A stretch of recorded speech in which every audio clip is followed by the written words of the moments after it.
Now we're going to stream to our live stream. I hope I streamed it right. I hope I put all the correct information in there.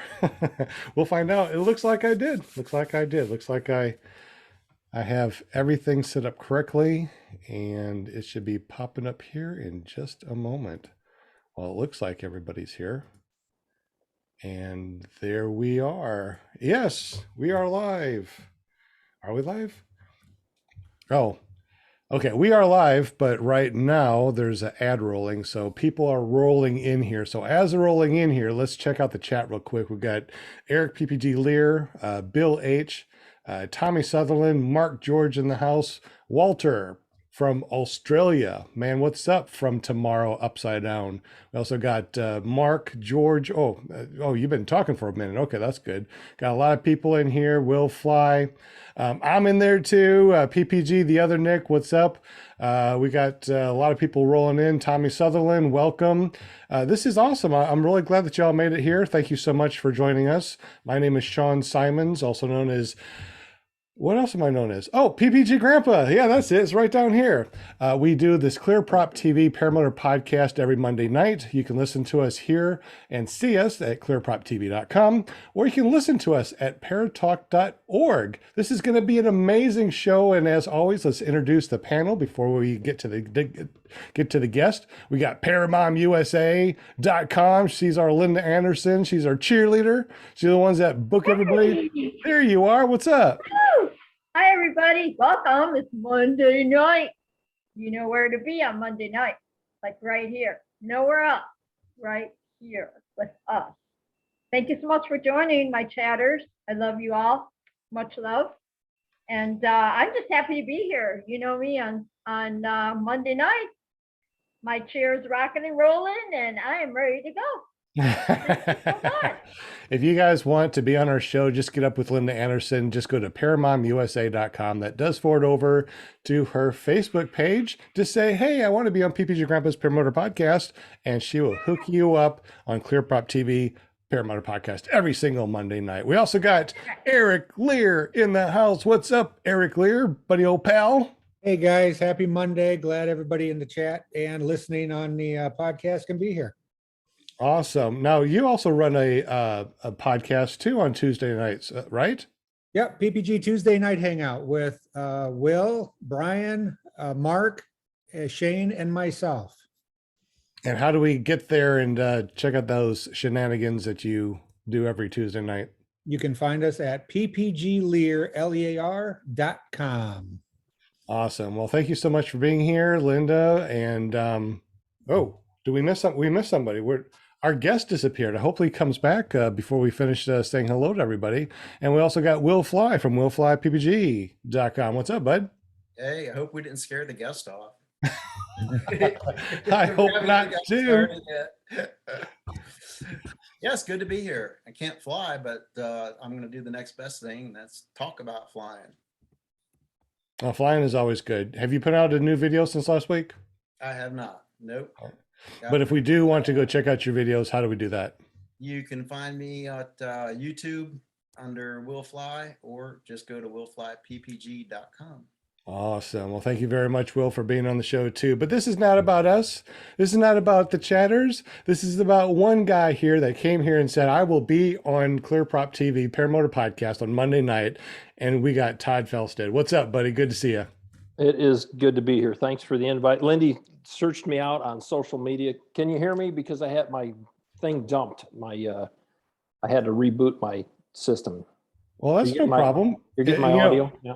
If push comes to shove, you can always use your cell phone. That is a possibility. Yeah. All right. Well, welcome to the show, Todd. We definitely appreciate you being here. For those of you that do not know, Todd, if you would, just tell us a little bit about yourself and how you got into paramotors. Well, I spent a career in aviation, and I had some heart issues, and I needed heart surgery, and it ended my career, and I thought I could leave flying in the dustbin of my memories, and I couldn't do it. So a buddy of mine had sent me some emails about powered parachutes, And YouTube in their infinite wisdom, their algorithms don't know the difference between powered parachutes and powered paragliders. So it started feeding me young Tucker Gott videos, and Tucker had about 2,000 subscribers at the time. And I said, hey, those things fly like a World War II fighter. I want to fly one. So I thought you could just click and point and order one. And I learned that, most people expected you to have training, and the people with consciences weren't going to sell you gear. I found a guy that would sell me gear without training, and I documented that experience. And I wouldn't advocate that for anybody, but it's the path that I chose, and I think it gave me a little bit of notoriety, especially given my historical background. But that's behind us now. The sport has moved so far from where we were. There were some really shady characters selling training back then, if you even dared call it that. I advocated that we could do better as an industry. We could improve our safety numbers. We could stop talking about gear. We could stop talking about skills and instead talk about the decision process, and that would equate to more safety. And I think that we've made some real inroads. I think there's a real consistent product out there now if you're looking to buy training. I'd like to say that I think that I had some influence there. Maybe that would have happened without me pricking the conscience of some of the people that were selling training. But of the 4 or 5 people that I vetted for potential training and said no to in that time frame, none of them are still in business. None of them. So that's my story, and I fly recreationally. I like to fly with guys that I had a heavy influence on their development as pilots. We have a pretty big group in my former hometown of Lexington, South Carolina. We get together up there and fly a lot. Lots of big open ag areas. And I spend a lot of time in Florida now as a permanent resident of Florida. I still go back to South Carolina a lot, but here there's just so many people and so many venues to fly, so many beaches, so many avenues. And it's really a great environment given that we have such good weather a predominant portion of the year. So, well, I wish that I was down in Florida, and as soon as I'm able to retire in Florida, I'll be down there with you for sure. This Arkansas is warm, but we got snow and I'm cold and I don't like that stuff at all. Looks like we got JP Toolett joined us also. Welcome, JP. Glad you made it, buddy. Now, Todd, before the show, we talked about, what we wanted to talk about tonight. And you said the philosophy of Paramotor. No, it's a life philosophy. It's bigger The life philosophy of Paramotors. Hey, you know what? It's all about Paramotors, all right? I mean, that's what it's all about. It is. And like I told you in the pre-show, if anybody's tuning in to see the world's greatest paramotor pilot, I'm not the guy. I tell people I fly like your grandmother. I maneuver, and yes, I've stalled a paramotor, and I've done some things like that. But I know what I want out of this, and that is safety number one at the high end of the list. So. If you're tuning in tonight, stick around. We will get to paramotoring. We will get to how what I call my philosophy, how it was developed. And before you start the philosophy, I got a question for you. If we have questions in the chat, can we go ahead and ask you, or do you want them to? Absolutely. Okay. I mean, I'm familiar with your show format, and you guys have really encouraged a lot of people to participate, and it's kind of an open exchange. Let's keep it that way. What do you think? Awesome. Will, you posted a question to ask? Yeah, Bill H, question for the guest. How can someone like me get some free flying in before kicking the bucket? What does he mean by free flying? Is he talking about jumping off a mountain without a paramotor? Yeah, not free cost. So I always razz those guys, whenever I see their ads for free flight training, I always say, well, if it's free, how good can it be? No, plan a destination, Bill H. I mean, shoot, there's a couple, not here in Florida so many because most of them are tow operators. But I can't say enough about Dave Hanning and his school up there in Tennessee. We spent a week there last summer. search him out. I think his Treetop Flyers is the adjacent organization, but I don't really remember what Dave's, but if you search Dave Hanning, you can get up there and take a course. You can even get your P2 with him if you want. Certainly a trip out west to California, that would be a way to do it. It's a lot of fun. If you've only flown motors and you want to do that, it's absolutely a must do. Absolutely. So. Okay. Eric, you're on mute, buddy. You're still on mute. Okay, There we this is from Paramotor Steve. How has your recovery gone so far? Well, not as well as I had hoped. And, part of our discussion tonight is going to be about the fact that I built a trike because that turned out to be a lot longer, lengthier, and more physically limiting than I ever imagined it would be. I'll tell you, getting old is not for sissies. I've had a couple major surgeries and a couple minor surgeries, and this one took me the better part of 2 months to be able to function without pain. So I use that time wisely. I built a trike, and Sean wants to talk about my trike, but I want to talk about what I was thinking about as I was building the trike. The build of the trike is pretty simple. The things that I passioned about in that trike build are pretty important, and that's what I want to convey tonight. So let me tell you a story. If this doesn't date me as probably the oldest guy here, it was 1979. I'm a freshman in high school, and I'm walking home from school. And what I typically would do is this was in the Chicago suburban area. I'd come home and I'd turn on the TV, and we had 3 channels, ABC, NBC, and CBS. And then there was like PBS and WGN, and no cable in the house yet. And all 3 of the networks were covering this story. And the story was about an engine falling off of an airliner. It was an American Airlines. I have the flight number here. It was American Airlines 191, if you want to look it up. And I was riveted. I became a news junkie that day. And ultimately what happened in that, it was a DC-10, which in just a few short years, I was working for an airline that flew the DC-10.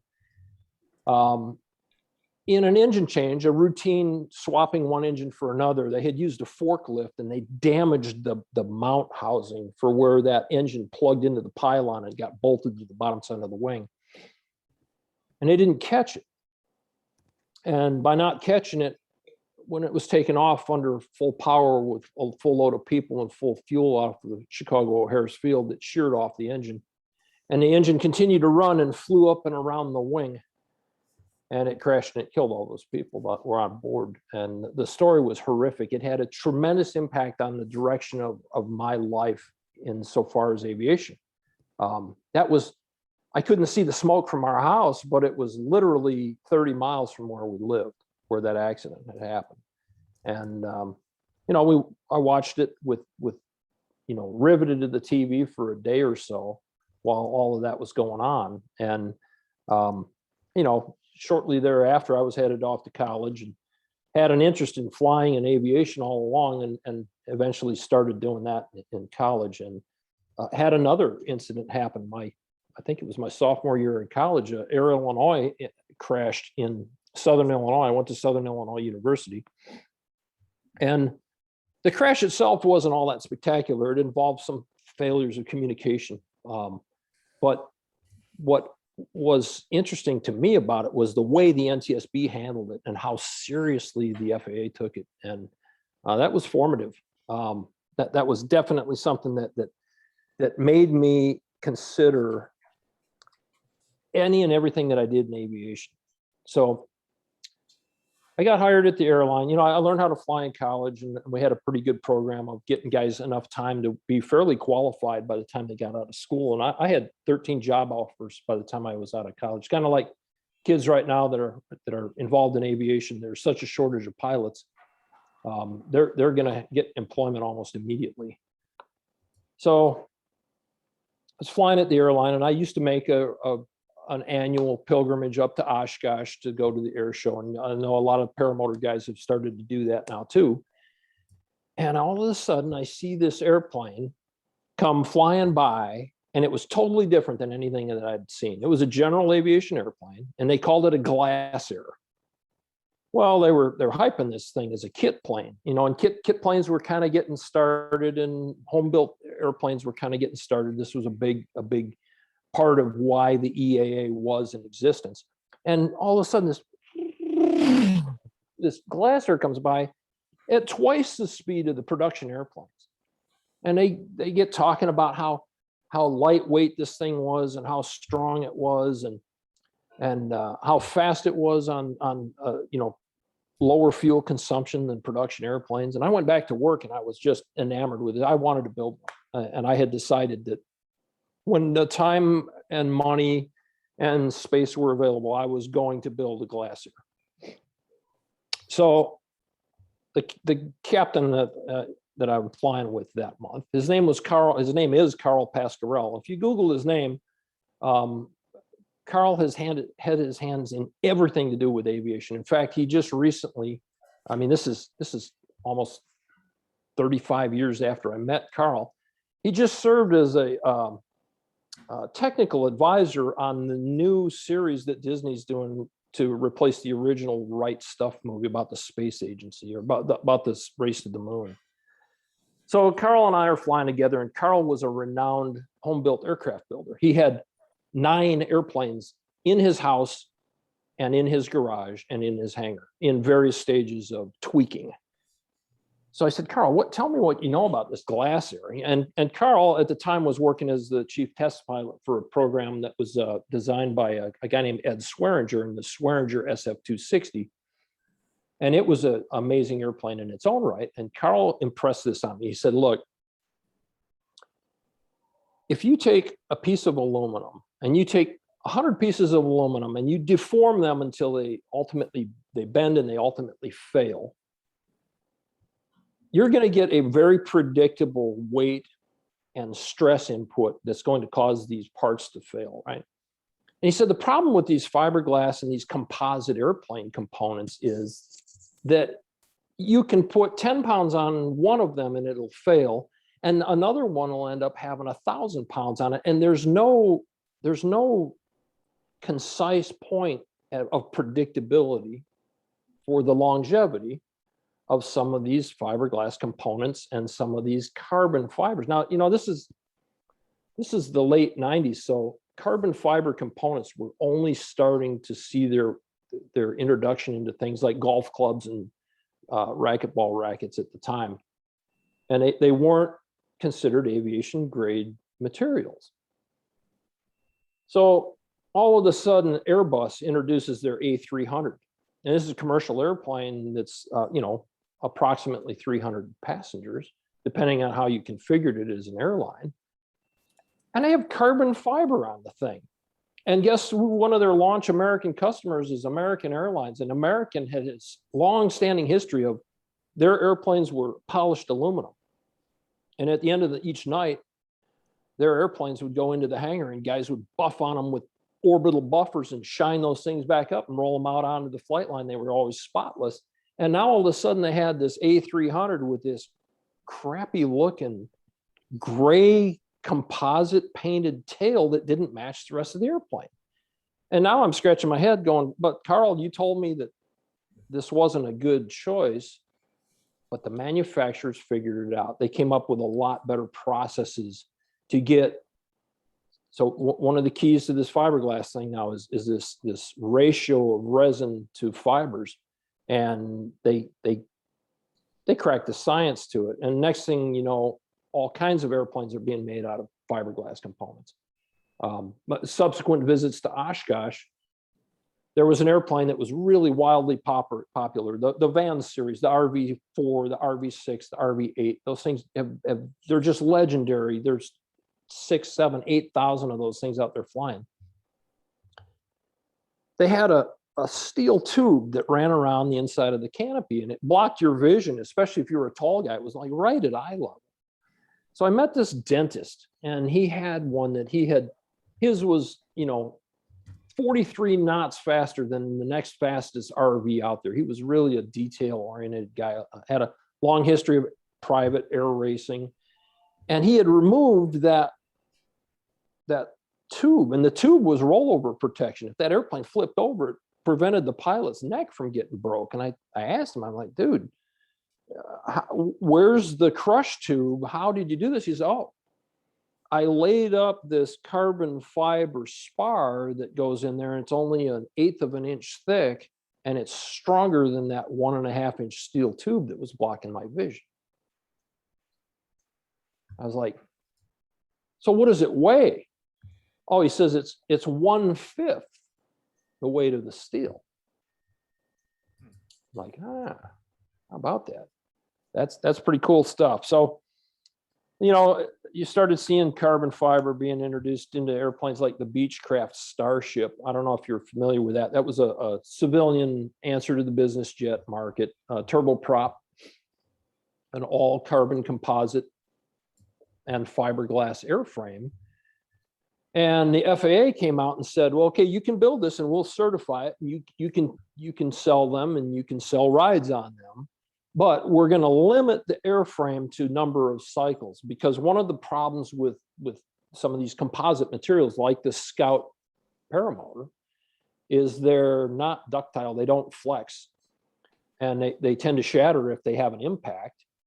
And the predictability of their failure, you know, with aluminum, you can bend it and say, we know the last 10 of these that we bent, when we bent it the 1,468th time, it snapped. And you can't do that with carbon fiber. You can't do that with fiberglass. The predictability spectrum is out the window. So they limited the life cycle of that airplane. Well, consequently, it was a horrible economic failure for Beechcraft. They put a lot of money into the research and development of that airplane. I think they built 11 or 12 of them, and most of them they reached that life cycle limit, and they pulled them all back and shredded them. And in that same time frame, you know, the airliner market continued to adopt and adapt to these lighter weight materials. So when I first started, we got a lot of questions that are popping up in the all right, chat. well, let's take a question or two, and then we'll get to how this relates to paramotors and what I built. Go ahead. Awesome. Will and Eric. Yeah, so go ahead, Will. well, Brian Waller, shout out. He says that he really enjoyed camping with you and Sunnyland flying. Yeah, cool. That was fun. Yeah. And so Dave McClay, let's see. Where is your favorite place to fly? Oh, shoot. Hands down, the Black Hills in South Dakota. That's just a clean kill right there. On one flight out there with Ryan Jones, who I'd never met before, he invited me to stay and camp at his house. We went out, in one flight, we saw black bears, brown bears, elk, white-tailed deer, and buffalo on one flight. Nice. And good, you know, reasonable elevation, unlike some of the places out west where you're taking off at, you know, 6,000, 7,000, 8,000 feet. I think Black Hills is what, you know, like 4,200 feet or something like that. So you're not running halfway across Kansas to get airborne. Yeah, nice. Like the craziest thing I think I've ever seen, or the most exotic, is a wild turkey. Yeah. Yeah. That's pretty good. I saw a skunk shoot his tail up when I was foot dragging, but I think Todd got me on cool stuff so far. No doubt. Well, you know, we kind of have purposed ourselves. My wife and I have purposed ourselves to try to spend 3 or 4 months consecutively touring around in the motorhome, and I make it my business to go to places where I can fly. So it's gotten me the opportunity to fly in a lot of different places, and if you get the opportunity to do something like that, don't miss it, because some of the things that I've got, you know, my other favorite place is everybody wants to talk about the Glamis sand dunes, but I found sand dunes in central Idaho this summer. We camped right in this oasis looking like campground, and I literally could walk 10 feet from the camper and take off from the sand, and flying there was really, really, really a fun thing to do. It's a big mecca for Salt Lake City area four-wheeler type crowd, they come out there for the weekend. So. Nice. Let's get another question. And this is from Mad Sloper. Do you know anything about the proposed Falcrum Power Pod? I do. In fact, we have spent some time. I was talking about that with one of my wheeled pilot buddies here in Florida today. Yeah, so if you're not watching Peter Schripple, you're missing the direction that paramotoring is going. You guys know who he is? I do not. JP knows who he is. Who is he, JP? Oh, he's got no audio. So he's the dude. He's a big RC guy. He's the big Like, RC guy. He's the dude. He that builds lowered- everything from scratch. I've been watching Peter for years. Like he has some amazing projects. Sorry, Todd, I'm excited about it. You know, Oh, 'cause, and you should like be. he's making some headway. It's I need dig to watching him watch too. Yep. Peter. So he's the guy that loaned Tucker the 50 ducted paramotor fan matrix of those little electric motors, and they flew it around and they barely got airborne. If you haven't seen that video, that's a good place to start. But he's now figured out that bigger ducted fans make more thrust, and paying more attention to the detail of the construction of the fan development is going to make this thing happen. I think I have always said I will be the absolute last person to convert to an electric paramotor, but it will eventually happen. So, and Peter's on the leading edge. So if you're not familiar with Peter's stuff, he's like myself. He's not much of a pilot, but his ideas that come out of his head are amazing. And the skill to be able to make some of these things are incredible too. Absolutely.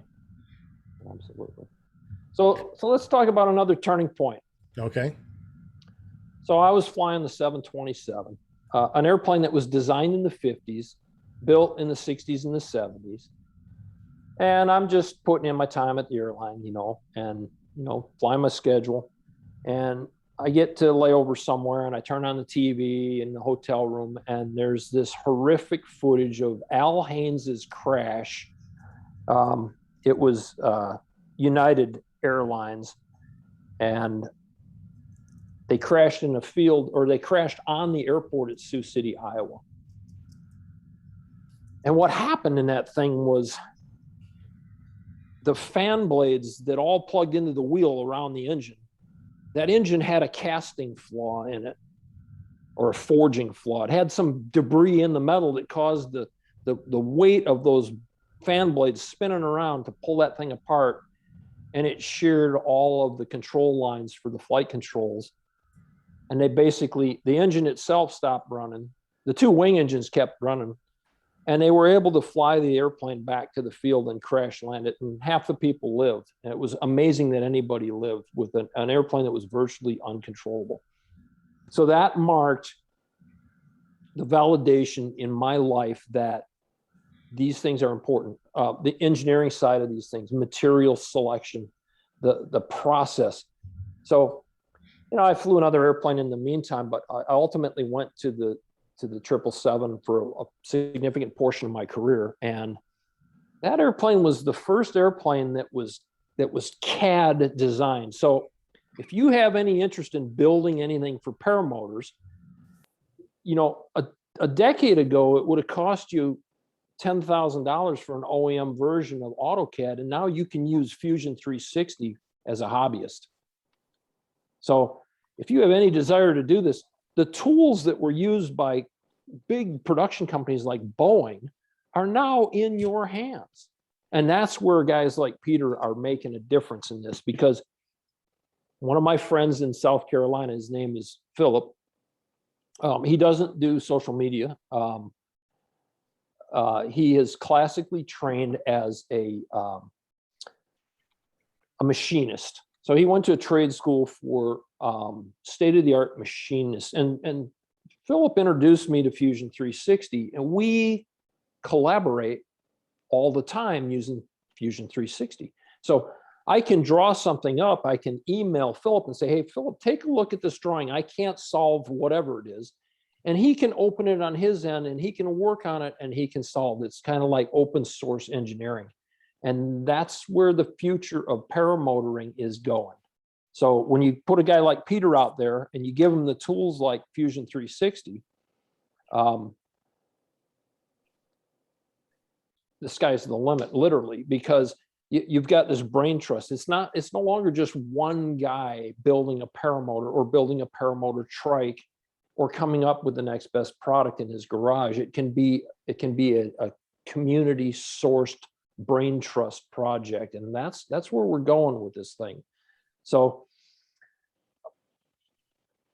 I decided after having my most recent surgery that was sidelined me that I needed wheels. And Sean wants to talk about my trike. So what was I don't know if you're familiar with some of the trike product lines, but the one that I paid the most attention to is Fly Products. Mostly because I really like the folks at One Up Adventures, and I like Travis a lot. And that's their product line. And I spent a lot of time researching their very deep product line. So they have a very lightweight trike that's probably appropriate for somebody that's been flying for a long time, that's not going to make hard landings, not going to side load their landings, all the way up to their massive 2-passenger dedicated tandem trike that uses a monstrous engine. So I kind of had to decide what was it that I was going to build. Well, I built one. I'm working on number 2, and number 3 is in my head and on the drawing board. So I want one of each. Now you bolt those onto your foot launch paramotor, right? Is that called a trike cart, or how do you actually call that thing that you bolt on to a foot launcher? Is there a certain name for it, or what? I don't know that. See, this is all new territory to me. I'm a dedicated foot launch guy. This is a temporary thing for me, but I got a taste of it while I was doing this. I got, like, I don't know, 12 flights on the trike that I built, and I was able to foot launch. Last week we had about 12 knot winds, so I was able to get out and foot launch. But it's kind of opened my eyes to there's a lot of unplowed ground, if you dare say that, to building better trikes. So the first iteration of 1 and 2, I have used my foot launch units and bolted them to the vehicle. And that's similar to like the retractor trike. The retractor trike's a good example. I'll tell you, as unbiased as I can be. Now I have a PAP trike, or I have a PAP paramotor, and I wouldn't say that I'm particularly partial to PAP's products, but the trike that they make, I think they call it the PAP rolling trike. It's hands down the best build for that application. It's titanium. It's super lightweight. It's designed to disassemble and fit into a bag about the size of a bowling ball bag. Seriously, it's a very small bag. It's probably 24 inches by 20 inches, and the whole thing fits in there. It's quick to assemble, and they've got all the angles and all of the engineering on it done pretty well. The problem is the price point. That thing is almost $3,000 MSRP. And I thought, well, I don't want to take their design and build a knockoff trike, but I want something very similar. I want to be in a similar weight range. I got looking, and to source the tubing is not even possible in the United States. We got a lot of questions in the chat. The latest one is Deweese Milstead said, "What happened to you? What was your accident that you needed to build a trike?" No. There was no. The accident is old age and biological deterioration. I had a hernia that I had one previously on my right side, and this was a left side hernia. I'd nursed the flying season to the absolute end. And when it got to be cold weather season, I scheduled the surgery. It was elective, and the recovery from that surgery was a lot more grueling than I had anticipated. Yeah, so that's that. No injuries, man. I've lived a charmed life with the paramotor. I broke one prop the whole time I've been flying, and it was because I slipped on wet grass. There's actually a question about a prop. Will or Eric? I think that was from Mark George someplace. Oh, Mark George. Yeah, I know Mark. Yeah, well, He just wants to know what kind of prop you're using now. Well, I have one of each. You know, I have on the PAP trike, I have the Helix 140, and it's inlaid with some specialty lighting that Philip and I worked on, and Mark has bought the design for that. So the inline prop lights that Mark is working, and I don't want to tip my hand here, Mark, on what I know about what Philip's doing for you, but I think the production issues are going to be solved on that here shortly, and Mark's going to have that product out there. And that's a Helix product. I bought an E-prop, 140 E-prop 2-blade that I also put on the PAP machine, especially if there's something that needs to be tweaked on the lighting system, and that has to come off of there. Now, trike build number 3 is going to be a monster trike. It's going to use a 40 horsepower engine, and I don't know what I'm going to do. I'm going to see what Philip comes up with. So my buddy Philip is working vigorously at developing some propellers, and he's had some really great accomplishments and successes. He has had some spectacular failures. He had a prop prototype come apart on him, and it pretty much destroyed his paramotor. So I heard monster truck wheels on a paramotor, and my mind just went to that. I'm sorry. It's just monster trike. monster truck wheels on a trike. I love it. I'm thinking there. Will and Eric, there's a bunch of questions. I don't know if you can go back and help me Sure. ask Todd. Yeah, Brian Waller, he wants to know, what is the scariest thing that has happened to you while flying?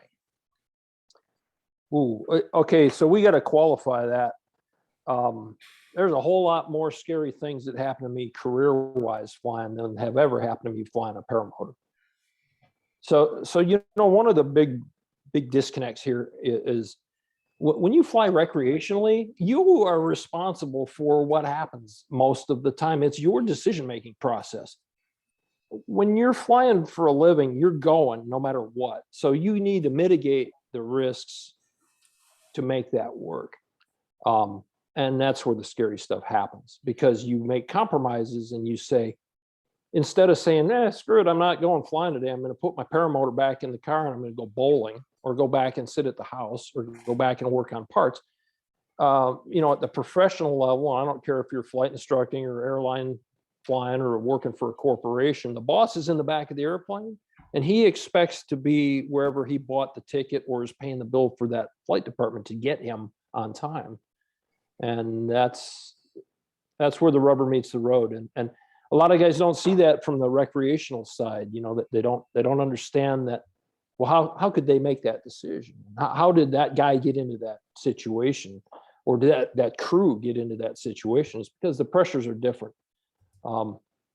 So scariest thing that I've had happen on a paramotor, my first couple encounters with turbulence, and my very first takeoff when I realized I just took off in something I really don't know how to land yet. Oh my goodness. That would be scary. But you know, I'd watched a lot of YouTube videos.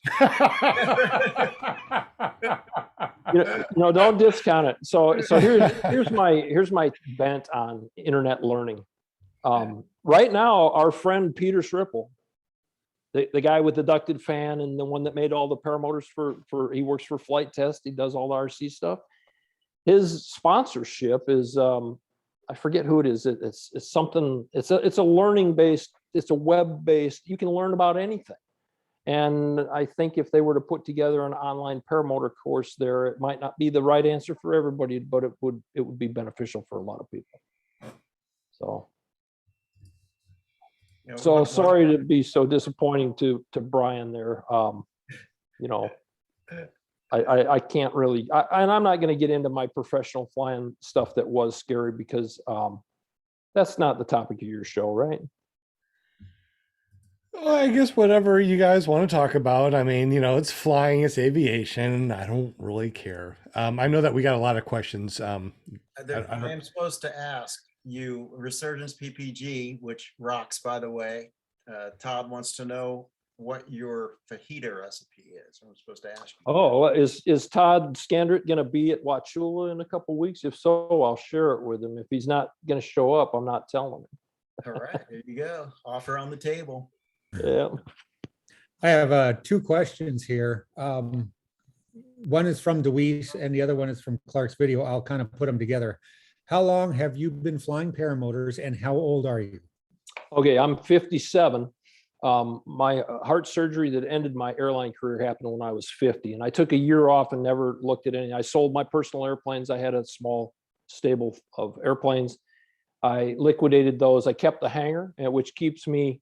It's a residential air park. I don't live there, but it gives me a place to fly when I'm in South Carolina. It gives me a place for big paramotor projects and other projects as well. And I started flying 6 seasons ago this spring now. So, yeah. And, you know, I don't fly every day. And the first year was tough. So I had to work through some mental things about flying again. But, you know, now pretty much if there's a string of 2 or 3 good days, you can bet I'm flying at least one of them. And I don't really have any limitations on super cold weather, although I tend to be more partial towards the warmer weather. You know, if it's much below 40, I don't derive as much enjoyment out of it as somebody that might just be starting out. I'm not building time for a job or anything like that. But if the weather's good or if there's something to see that I haven't seen, let's go. Get the gear out. Let's go flying. How long do you normally go out for a flight? I mean, I usually top off my tanks and try to get out there as long as I can, 2.5 hours for a flight. I just love to be out there and enjoy flying. But I know that I some do people too. Yeah. I like to put together like cross country events or you know, a specific destination. You know, I don't really like the plan of saying I'm just going to take off and see what happens. I like to say, hey, today let's take off. We'll go do some maneuvering, and then we'll fly a 5-mile box around the airfield. Or let's take off and specifically go down to a motocross track. We'll fly over the motorcycles and come back. You know, I kind of like to have a brief mission, especially if I'm flying with more than one guy. I'd like to say most of my flights are an hour, but that's not really true, especially at fly-in venues where I feel that FOMO of, wait, is everybody else having coffee? I got to go land and see how they're doing. You know, so those tend to be a little bit shorter flights. But yeah, fly-ins aren't really for flying. Fly-ins are to hang out with your friends. I understand. Sure. Amen. Any other questions, or we asked them all already? How did you design the front of your the front axle of your trike? Bill H is asking. The front forks. You'll never believe who was an influence on that. It was Kurt Pfister. And, you know, I saw your video, so I knew what it was. And you're right. Yeah, I mean, you know, Kurt has a certain influence on our sport, whether we love him or hate him. And I've kind of warmed up to him. He doesn't attack me. I don't attack him. But all of his fly pod, which is not to be confused with the fly products line, casters. And his argument is that there's just enough pull on the mount rails. There's just enough pull if the wing's not perfectly centered to steer that without any pilot input, because of the fact it casters like a shopping cart. So it tends to follow the direction that it's pulled. And I wanted that effect. I had a child's bicycle, and I cut the forks off and machined and welded 2 tubes that actually my buddy Philip did that for me in my shop. He came over one day and we knocked it out, and I welded it up so that the axle was behind the axle of the tire was behind the axle of the steering input, so that we built a castering system. But let's talk about that. So I'm eyeing this third trike. So you had asked, Sean, am I bolting my foot launch rigs to these trikes? And the answer for 2 of those is yes. So my first unit was a Propulse, and trike build number 2 is going to be the Propulse fairly permanently mounted to that trike. You could take it on and off, but it's not going to be as simple as the first trike that I built to accommodate the PAP. So I had to choose an engine for trike build number 3. Well, what engine do you choose? So I don't know if you guys understand this concept or not, but there is a huge gap because of the engineering, because of thermodynamics, because of the laws of physics. There's a huge gap between 40 horsepower, or more reasonably 37 horsepower and 65 horsepower. So what causes that gap? First thing that we have to understand is there are some equations that I don't see all of the paramotor equipment manufacturers adhering to. Number one is thrust to weight ratio. To all reasonable costs, you want as much thrust for as little weight as you can get. Does everybody agree with that? I agree. Yeah. Well, you know what happens is the paramotor, the paragliders are so efficient at carrying weight. Sometimes guys lose, they lose that vision of that holy, I can't tell you how many people's lives were lost to try to gain one more knot of airspeed, one less knot of drag, one more ounce of thrust for one less ounce of weight. I mean, this is just a never-ending battle that drives aviation development. And I think it applies to paramotor construction. So this gap from 40 horsepower, what happens at 40 horsepower is you can't rely on air cooling anymore because you can't dissipate the heat that the engine's making. So you have to go to liquid cooling. Okay. All right. Can you say that one more time then? Where's that cut off and why? About 36 or 37 horsepower, you can no longer dissipate the heat that will destroy the engine using air cooling. Okay. There's not enough air relative to the mass of that engine to keep it cool. So the next step in cooling efficiency is liquid cooling. Well, with liquid cooling, you need a radiator, you need the liquid, you need a pump to move the liquid around to keep it cool, you need a thermostat to control the temperature, and you might as well go with a valve train and put in valves and get rid of the 2-stroke side of the equation, go to a 4-stroke engine, and you've just added, 13 or 14 pounds to your 38 more horsepower motor to make 39 horsepower. You might as well go to 65 horsepower, because that's the point where the gap in the thrust to weight ratio lineal plotting recovers.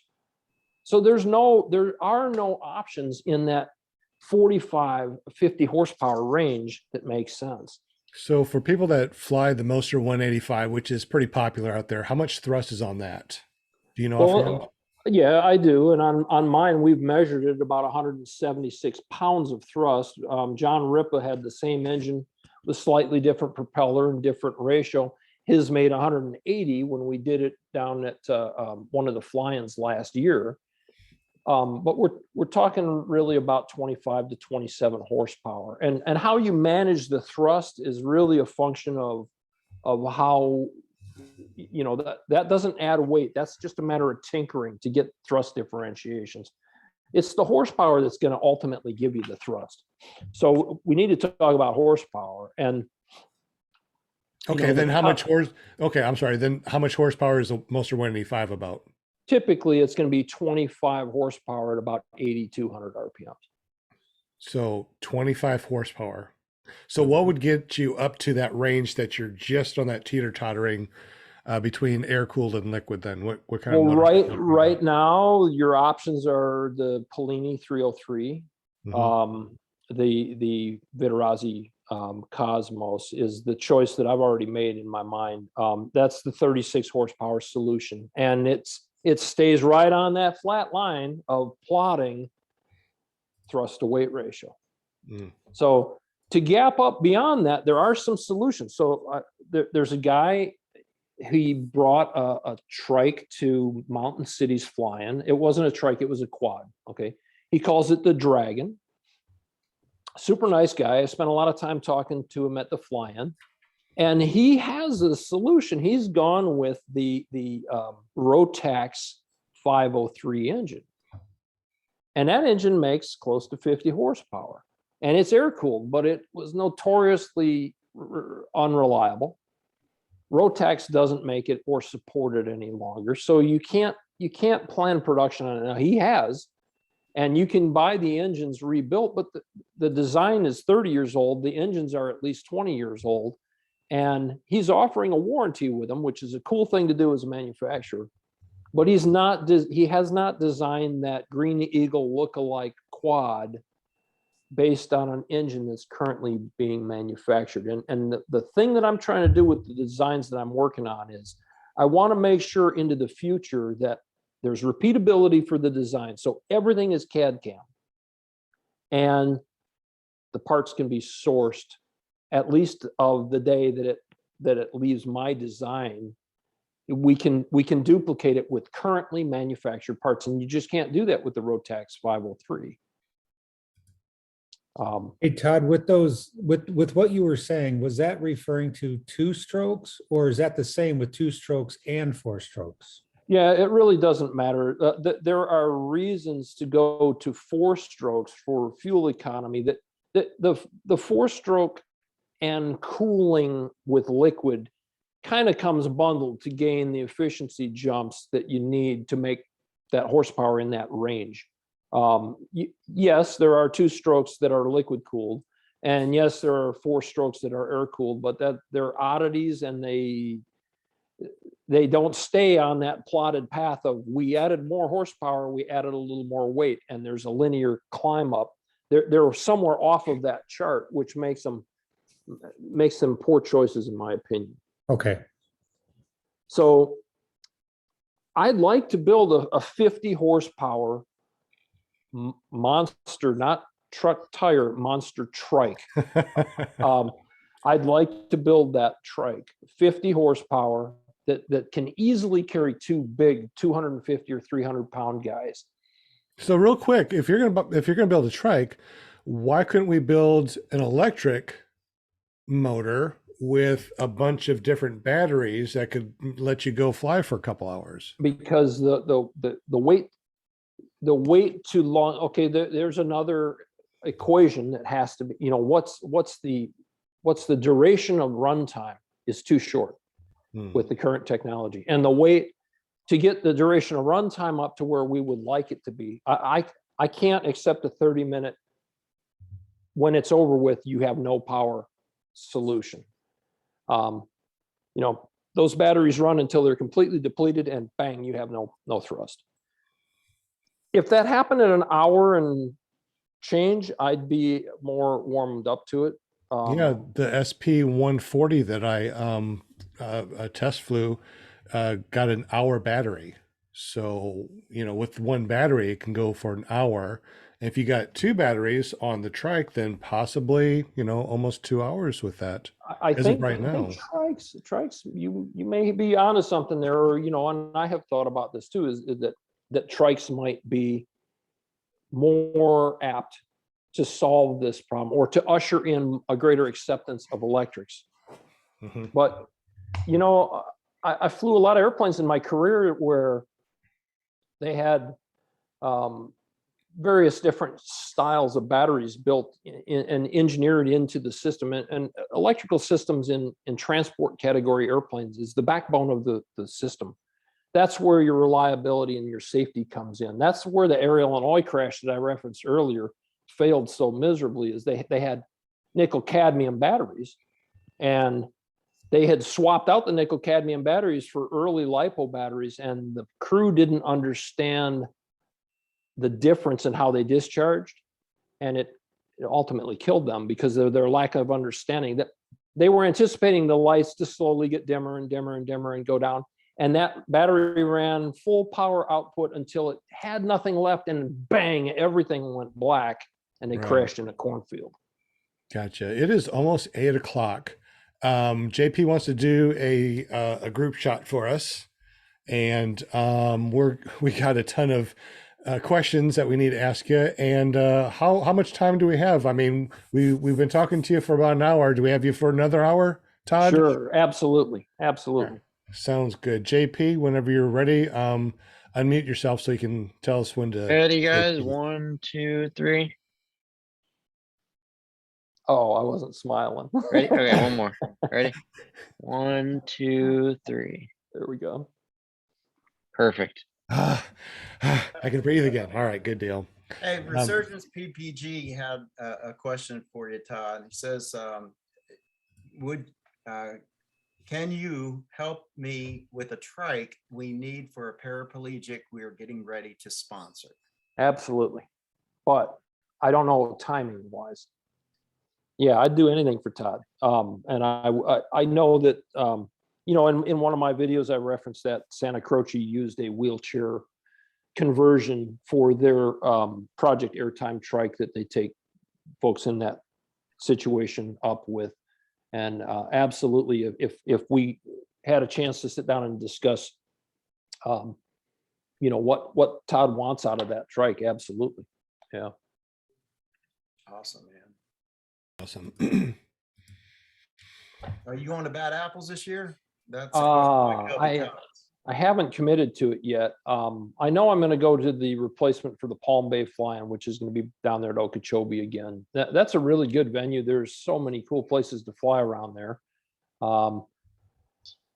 We'll see with Bad Apples. I kind of felt it was a little crazy last year, and you know, I thought it was unfair for me to take up as much space as I did with my motorhome. So maybe if I went back, I would look for off-site camping and just attend the fly-in by car or fly in over there.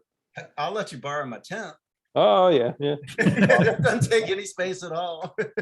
I think I'm going to bring a big tent too to Bad Apples. And as far as fly-ins, Bad Apples, I will commit to. Other than that, I don't know what I can do.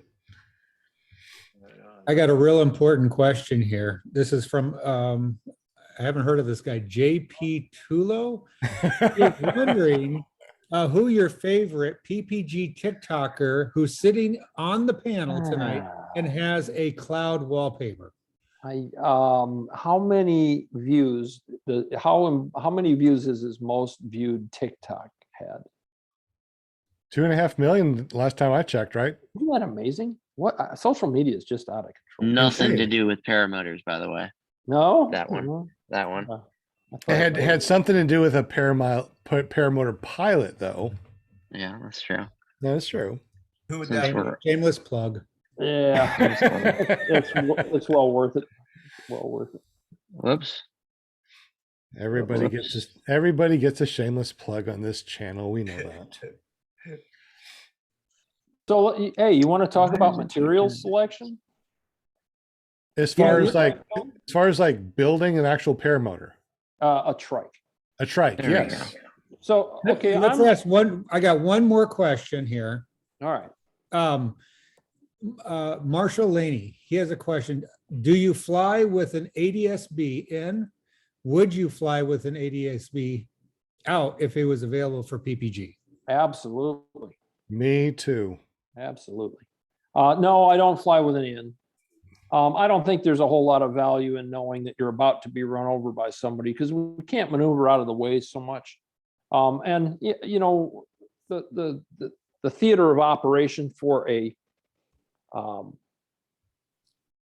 paramotor is pretty small. You know, you should have a pretty good idea of what's going on there aviation wise, and maybe you don't because you're not from the area, but you'll figure it out pretty quickly. You know, if you take off and you see, oh wow, there's guys in military airplanes doing touch and goes here at the runway. You know, that's the kind of stuff that I don't think having ADS-B in would really, plus two, wearing my glasses, it's all I can do to see the screen on my iPad or on my phone while I'm flying. I can't imagine trying to manage another display device to give me that kind of information. But I'd love to have out. Do you see that in our future? Oh, that's a complicated question. So Mark Ingram runs a fairly small group on Facebook where we talk about this stuff, and it doesn't have a lot of discussion because there's a lot of limitations in the installation and certification of these systems. And I think it's coming. I think the regulators need to make some adjustments or some acceptances for 103 operators, because it's pretty tightly written that it's not really something that we're able to do and meet the standards of the airworthiness certificates or advisory circularies for installation of ADS-B equipment. There's not enough wiggle room in the regulatory side of it. Gotcha. Now let's talk about the materials. This is the good stuff, the nitty gritty. All right, so what do you guys think a trike should be built out of? Something light and strong. So Yeah, I like maybe- that idea. maybe carbon fiber and aircraft aluminum, I suppose. Yeah, I'm going to say carbon fiber for some parts, and I'm going to say aluminum and titanium for other parts. Yeah. You know, I'm not even ruling out tube steel. 4130 chromoly tube steel is an amazing product. It's easy to weld. It's relatively, until COVID, it was relatively available in lots of different sizes. The carbon fiber thing has just absolutely fascinated me. When Philip and I started talking about, you know, a better propeller, and so what drives a lot of this desire to build stuff or desire to design stuff is the fact that nothing's built in the United States. I mean, does anybody own or fly a paramotor or a paramotor frame that is built in the United States? Yes, I do. Which is yours? I got the SkyTap Angel from Andrew Fuller. He also makes the Spartan. Okay. Isn't Blackhawk made in America too, or? I think that Blackhawk is making their low boy 3 trike in the United States. Yes. Okay, so I think Andrew Fuller is the only person that I know, unless you guys know somebody else, that The Sky Cruiser that's made up there in Minnesota, that's a domestically produced one. Okay. So the Philip kind of said, hey, you know, will you help me with this, working on this fiberglass composite, you know, carbon fiber impregnated materials, and how are they doing it? So the they that sticks out in Philip's mind is Helix and E-prop. And we think we know how their props are made, but they're not an easy process. And the tooling to build those propellers, and people wreck a lot of propellers. So the props aren't really particularly expensive, but there's so many of them that get sold that warrants some research and development and production costs on the front end, because I think you'll recover it if you're selling enough props. So the carbon fiber process learning curve for me has been really, really steep. There is a lot to know. And I had this bias that goes back to the early days of, I owned a sailboat for a while in the Chicago area. It was one of the first production fiberglass boats in America. It was made by a company called Pearson. And somebody had taken this short little boat and cut it in half and extended it like 12 feet. And they made it into a catch rig boat. And they did it with chopped carbon or chopped fiberglass out of a spray gun. Well, that boat hull weighed about 8,000 pounds. So it was ridiculously heavy. So I had this bias that, you know, carbon fiber stuff's neat because it's light and it has a very high strength to weight ratio. There we go, that relationship to weight again. So I started learning with Philip, and I don't think that all of the parts, you know, to answer my own question there, I don't think all of the parts on a paramotor frame or trike should be made out of carbon fiber. I chose in build 1 to make everything out of metal, mostly aluminum, a little bit of 4130 tube steel. And build number 2, I decided I would make all of the fittings out of carbon fiber. So I had to learn how to do it. And I'm not completely proficient yet. So here's the process that I've been following. I think of, conceptualize the part that I need. And a lot of times this doesn't come out of thin air. It's like, you know, you've got 2 pieces of metal that cross each other and they need to be they need to be hooked together. So you got to build a clamp that holds them together. So I designed the clamp in CAD software. And then I take that design of the clamp and I create a negative mold around it and figure out how to split it apart. And this is what I've been printing out. This is what the clamps kind of look like, or the molds kind of look like. And this is one component of a 3 or 4 component mold that will ultimately get compressed together, and it'll make a carbon fiber part. So when you get the mold all printed out, you mix up epoxy, and you mix the epoxy with raw carbon fiber. This is something called chopped toe. It's a pound of this cost me about 35 bucks or so. And you can't mix it directly with the epoxy. You have to inlay it by hand, and you build up sequential layers, and then you smash it together, and you try to squeeze as much of the epoxy out of the matrix as you can. There's an ideal ratio for strength to weight, and it's about 60% carbon fiber to about 40% cured resin.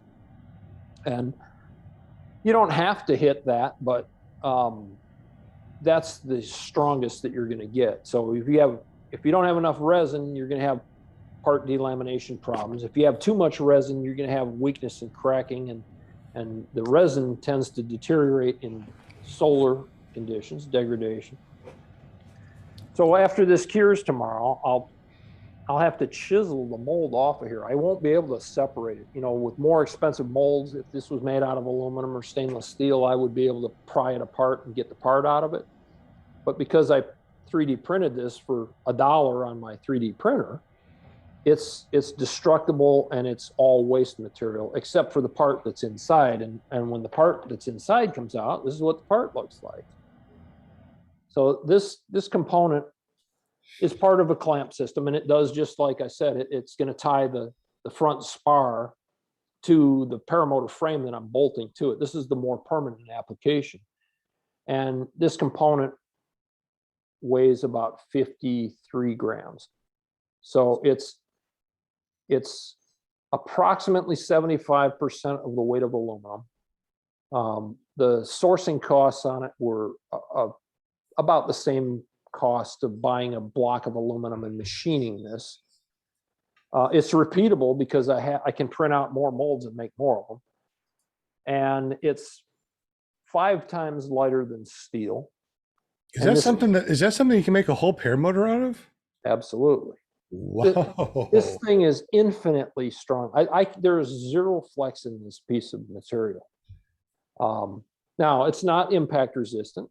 You know, that's the problem with the Scout. You know, you trip and fall on a Scout, you got a lot of expensive repair work to do.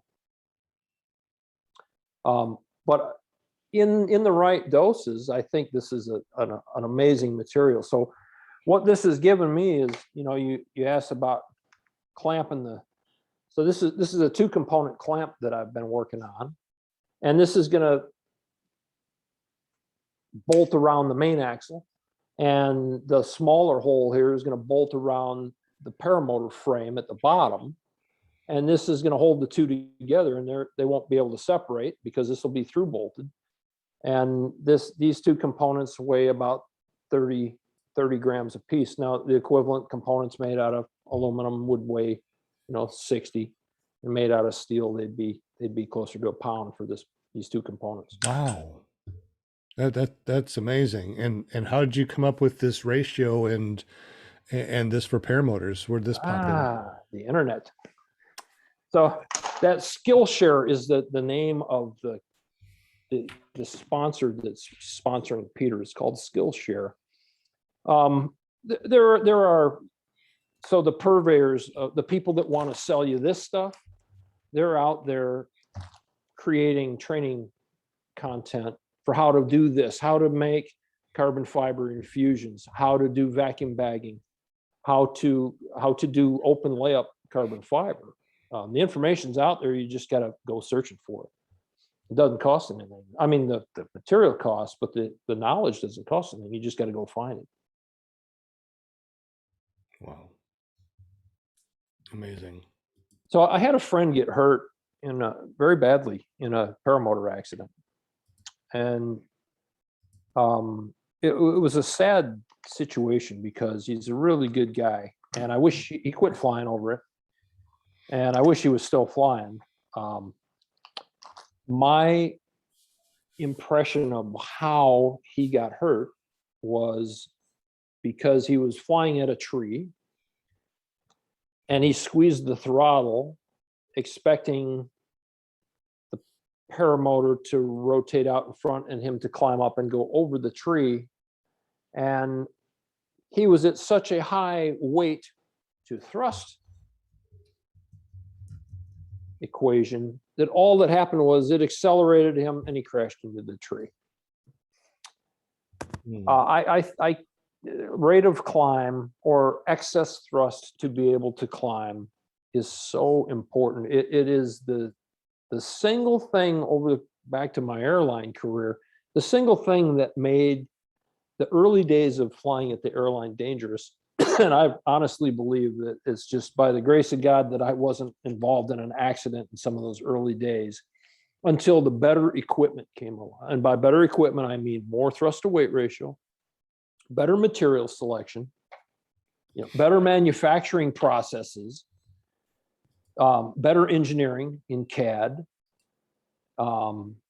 better training in so far as crew concepts and those things. But that's a whole nother topic. That human factors side of aviation is a whole nother topic. But I think this guy would have never had that accident if he would have been on a trike that was weight shift capable, number one, and that had enough extra thrust that when he squeezed the throttle, he'd have gone up and over that tree. That accident would have never occurred. So how big of engine are you talking about? You're talking about like that Pliny 303 type of thing, or that 4-stroke with Okay, Marcos? so this leads to when I started thinking I want to do this, I want to start building trikes. I got sniffing around, and there's a guy here in Florida who was very gracious. He gave me the better part of 2 hours of his time one day, and we talked about motor selection. And I don't, as much as I appreciate the time that he gave me, I disagree with his basic philosophy in building. So he's built over 200 wheeled paramotor devices. Yeah, you guys probably don't even know they exist. We see them at fly-ins. They roll in on trailers. They might look like they're 25 or 30 years old. For the most part, they're built around a lot of different engines. I think one of the worst choices for a paramotor engine is one of these construction equipment conversion engines. So they get sold on the idea that they're 4-stroke engines, so they're more reliable. A lot of times they have fuel injection, they have dual ignition, they have electric start, they get all the bells and whistles, but they weigh 125 pounds. And they're putting out 35, 37 horsepower. And it was suggested to me in searching around, Briggs & Stratton has a line of engines that they call their Vanguard series, and they're high-end construction equipment engines. If you need to run a concrete mixer all day long for the next 3 years, that's the engine to buy, because you don't care about weight, and that thing's bolted to a trailer and you drag it to the job site. I personally think it's an absolutely lousy choice for an engine to put on a paramotor device of any kind. They're just too heavy. And really, if you go 10 more pounds, so that makes 35 horsepower, you go 10 more pounds, you can get into the Rotax 9 series engines. They're 135 pounds installed, they make 112 pounds of thrust. So that's where that linear equation, here's if you're graphing weight and power, here's the Vittorazzi 180, well, here's the Atom 80, here's the Vittorazzi 185, here's the Cosmos and the Polini 303.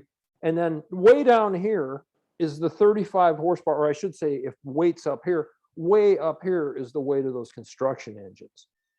And then the next engine on the graph is an aviation engine that makes an appropriate thrust to weight ratio. So I get talking with this guy, and I'm not going to divulge his name. I don't think he's committed to building any more paramotors. I asked him, with 200 of these things out there, undoubtedly you've built one that somebody got hurt or killed in. And he was very open and honest about that. Yeah, he said, I did. As a matter of fact, I had one that the guy got killed in. I said, well, what was the fallout from that? Was there any liability concerns? Did you get sued over this? The family made the decision to destroy the paramotor. And I don't know that I'd be so lucky. So going forward, if I really want to do this, and I think I can design something that as we age and all of us move into a decision that, hey, I really still love paramotoring, I just can't foot launch anymore. I'm going to start looking at trikes, or I'm going to do the trike thing, and I'm going to commit to it. I think I could build something that the average guy is going to say, that's the one that I want, or that one is better because of these reasons that appeal to me. You're never going to capture 100% of the market. And that wouldn't be my intent. My intent would be to build a repeatable production machine you can get parts for very easily. The manufacturer of the engine is going to stand behind their warranty. And it's going to have ergonomic features and flying characteristics that appeal to a large percentage of the pilot group. I think I can build that thing. I'm really struggling with, the engine choice is for me pretty much right now, given Rick Davies' experience with the Polini. I was already calling Sky Sports to see about the engine that they had in stock. It was a Cosmos dual ignition, dual start engine. It's got a retail price right now of about $4,900. I dragged my feet on it for a week, and Rick Davies bought that engine. So good for Rick. So they'll make more, and that's what I like about it. They'll make more. Unlike the RMZ 1500 or whatever it is, the Russian knockoff of the Rotax 503. Who knows what the supply of those things is going to be down the road. Right. Let's see, it's almost 20 after 8. Any questions that we haven't asked in the chat or on the panel? No, there's nothing in the chat right at the moment that I'm aware of. I want to kind of go back to your carbon fiber stuff that you were designing. Instead of using like a DOM metal, are you thinking of making molds for the carbon fiber for all that? And make the whole thing carbon fiber? Those metal components, they're pretty good at absorbing impact damage and deflection prior to failure, whereas carbon fiber is a little more rigid, and those are the components I think for the long term.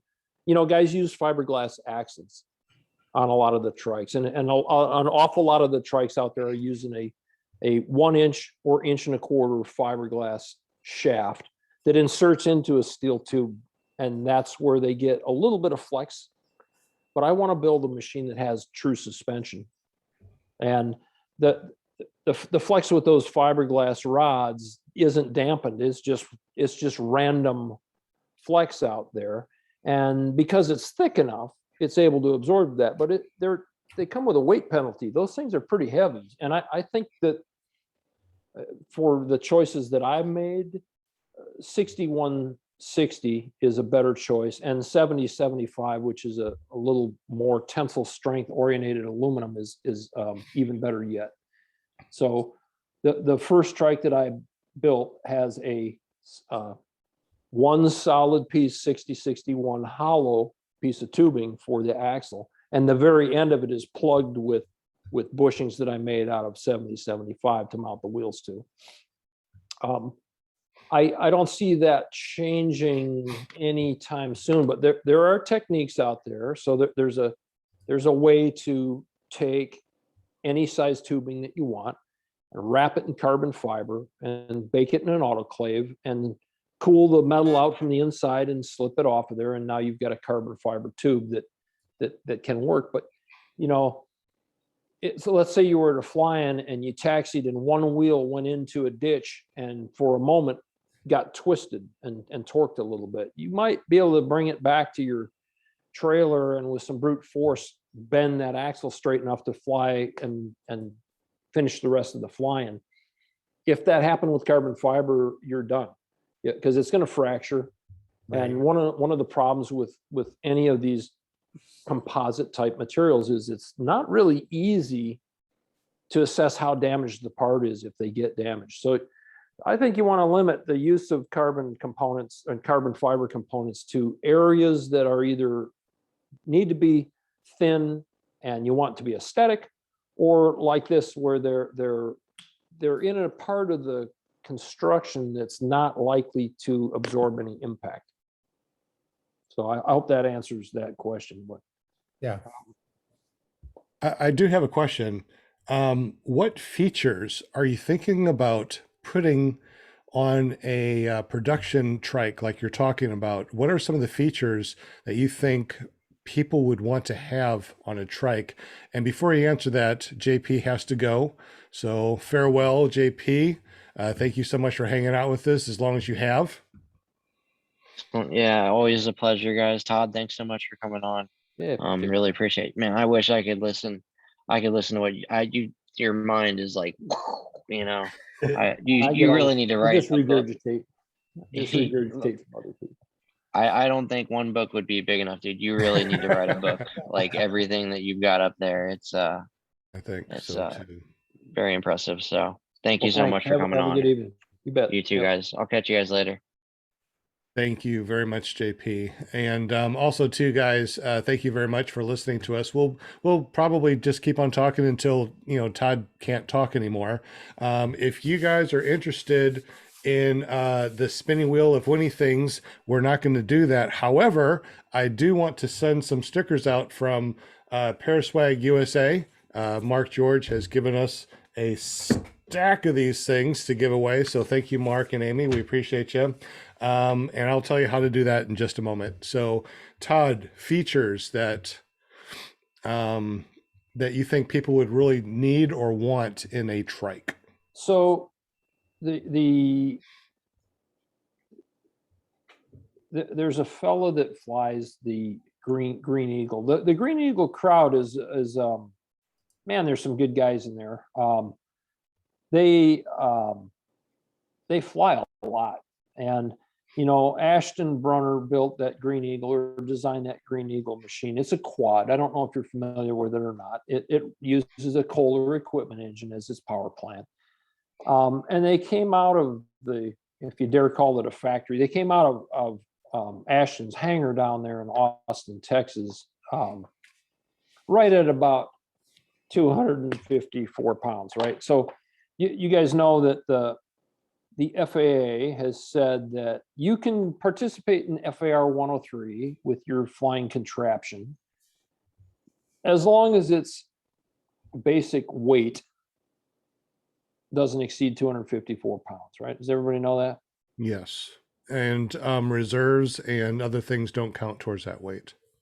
So, that's the number that I don't know how the FAA came up with that number. I wasn't around when FAR 103 was crafted, but man, it was written for guys like me. I had a lifetime of highly regulated aviation, and even without my health concerns, which would have prevented me from flying, it's so refreshing to not have to do all of the regulated side of the stuff. But that 254 pound limit's pretty high, in my opinion, especially with the technology that's available today. So the number one thing that those guys have done to reduce the weight of their machine, which will definitely be incorporated in my build of my monster trike, is hanging harnesses instead of a fixed seat. They're every bit as comfortable. And, you know, you look at the Phoenix Flyer, you look at the Zenith trike, you look at some of these dual roll bar type trikes where the harnesses are hanging from those. They're completely adjustable. You can put the harness on, make all the adjustments, step out of the harness and hook it up to that machine and set it and forget it kind of a thing. And a lot of them are single point or maybe 3-point attachment. You're not going to fall out of it. They're very comfortable because they're fabric. They breathe. So if it's hot, you're not particularly sweaty. Have you seen the SkyTap Paramotor Angel? It has the fixed the fixed Comfort bars, yeah. comfort bars, if you want to say that, and they do hang, and they also have a lot of weight shift. When it bolts on to my trike buggy or whatever you want to call it, it does have a lot of weight shift, and I am sitting in it very comfortably. I have flown other ones that were on the ground, you know, or are kind of more, I don't know, fixed. Yeah, And, boat seat kind of a concept. yeah. And I really do like the way that this thing actually sits. It kind of just, it cradles you and you can weight shift left and right, just like you do when you foot launch. Is that what you're trying to talk about? Or is that what you're trying to say? Well, Something you like know, that? a lot of these bigger trikes, they're flying them with these triox wings, and they're just simply not relying on weight shift. I mean, Eric, you got a few trikes. What's the big one that you have? Well, we have the trike buggies. And that has the suspension seat in it. And that's fully adjustable for us. And we're getting the Zenith here soon. We don't have it yet. So I almost bought a used trike buggy. In fact, that's kind of what set me on this path to build my first trike, was that it had, you know, Chad Bastian designed that thing. And I didn't care for the way the risers fed down through those. the hoops. Yeah, I'm going to call them pitch limiting hoops, but I didn't care for that. And this particular trike was cobbled together from some parts that had a very short operational history and an engine failure, and it wasn't right. And I could have made it right. The price was right, and whoever bought it, it was a fair price for it. It was a motor, a frame, a reserve, all kinds of spare equipment, and a virtually brand new trike buggy for like $4,000. It was a screaming deal. And I didn't buy it because it wasn't the right price. I bought it because I wasn't looking for that project, or even if I'd have seen that project to the end and gotten it all tweaked and worked out all the bugs on the engine, I didn't like the trike design. No offense if you're happy with yours. One of the issues is a lot of these heavier trikes are simply excluding themselves from participating in any sort of weight shifting. You can squirm around all you want. That thing's rock solid up there. You're not imparting a lot of steering control to the wing by shifting your weight around. And I think I'm kind of willing to make that concession because you fly it differently. You know, you're not going to fly near the ragged edge of stall. You're going to fly that wing fast. You're going to make, you know, the roll in and roll out of your turns is going to be more of a decisive maneuver rather than a last minute type thing. You're going to fly it more like a fixed wing airplane, if I dare say that. No, that's very accurate, because when I'll park that and get into the foot launch, you know that the foot launch is more maneuverable, you know, with that weight shift. Yep. And I'm willing to make that concession to build what I think I want to build. The other thing, Sean, is an infinitely variable way to manage center of gravity, weight and balance, if you will, and the attach points of the wing. And that's pretty easily done. You know, most of those, they either have rails with a lot of clips, or they have gone to the soft links that are limited in travel by you know, aluminum stops that clamp to that bar. I mean, that's pretty much a no-brainer. Comfort has got to be pretty high. I'm really liking the idea on these type of devices to have access to electric start. You don't want to be pulling the start cord when you're trying to give a tandem. You know what I'd like to see on a trike is a enclosure when it's cold. You don't have all that wind blowing on you, and it's a little bit, Oh, you know, yeah. I don't know, like the free flight pod, something like that. But maybe that, you know, with Well, with a good helmet, that you know you don't freeze to death out there. and You know, there's, we Eric. talked about this today, and I think you alluded to it earlier. What if we combined a couple of these ideas? What if we took Peter Schippel's or Stripple's ducted fan concept and built it into a trike that had an enclosure pod? That would be interesting. However, he was having some issues with the lines going over that double fan thing. He might need to put a hoop around it just for the line guides. But I think he'll be able to solve that. So, he can epoxy in. That was a function of something in the structure sticking through those ducts a little too far. And if he just plans a little bit better on iteration number 2 or 3 or 4, and that's the beauty of CAD. You don't have to go back to the drawing board and start over again. You go back to the drawing board and you change one little thing, and you've got, if I don't know if you noticed in the beginning of his video, he was cutting all the foam out with a CNC machine.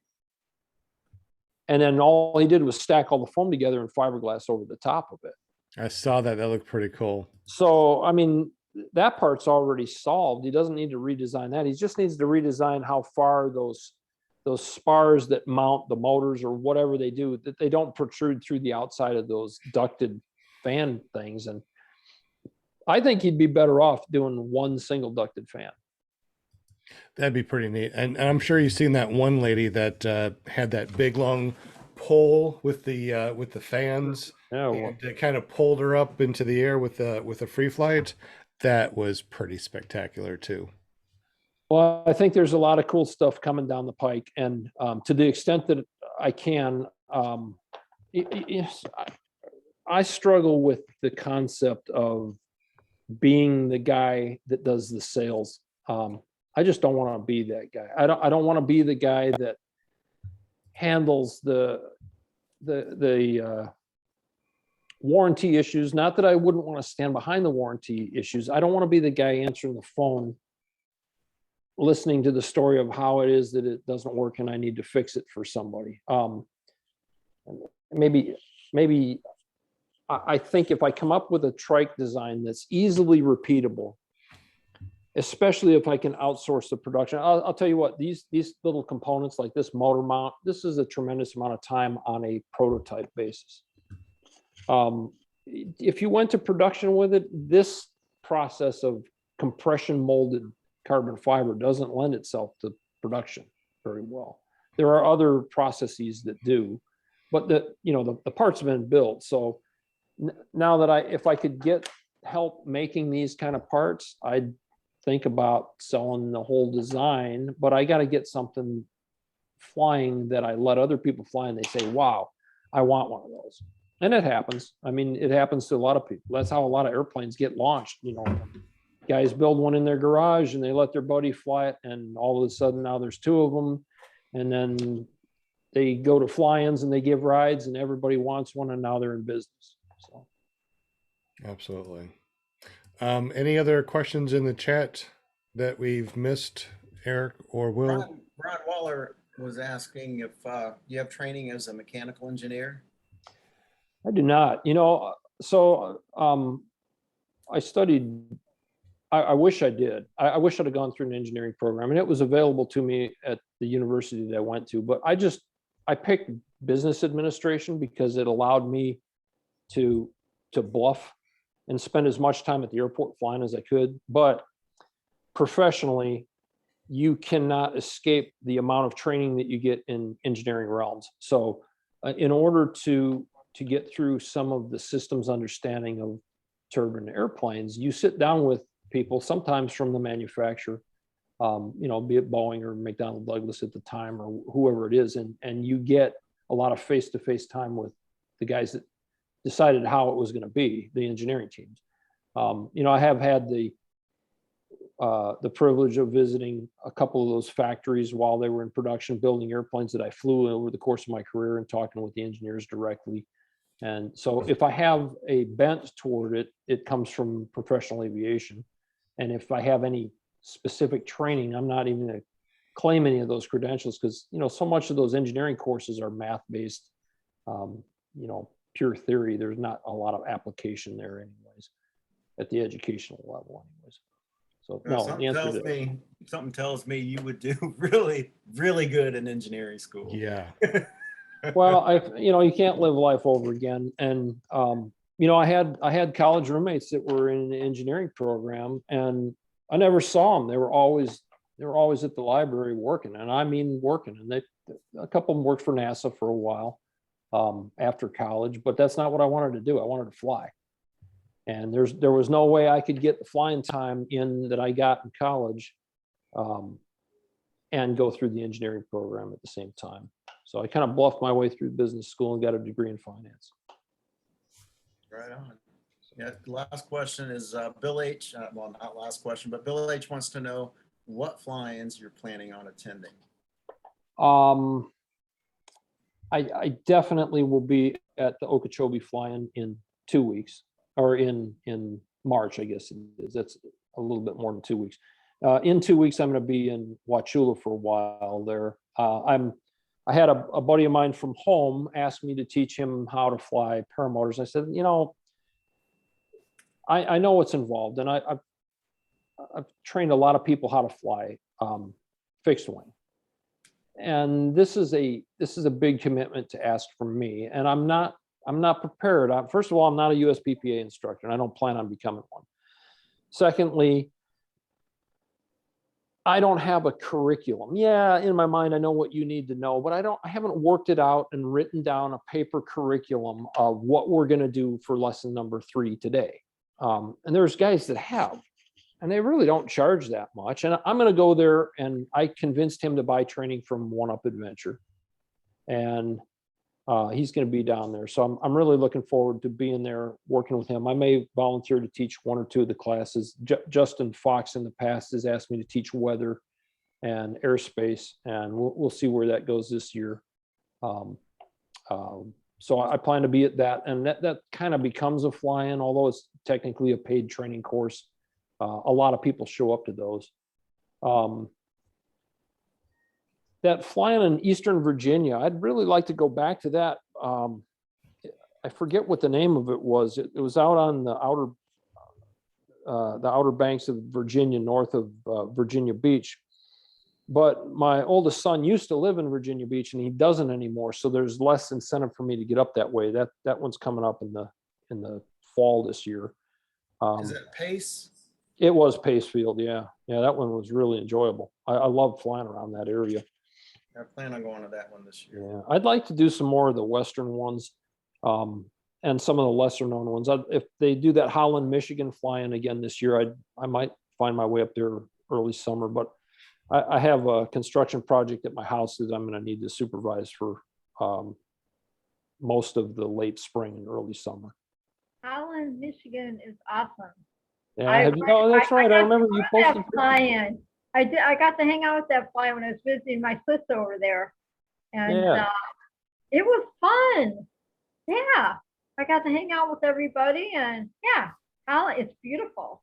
Yeah, it was a little warm, but yeah, you got to do it. It was super fun.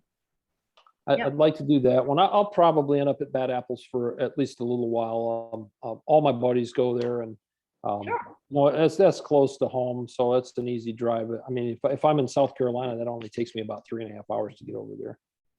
So there you go. Then it's a plan. You gotta do it. One of these years, I want to get down there to Kyle O'Glee's when he does his Thanksgiving fly-in, but that's a hard one. My wife likes to be home at Thanksgiving, so that'd be a tough sell. Yeah. I heard that's a fun place to be. So let's go. Yeah. But Holland is fun. That airport's pretty cool.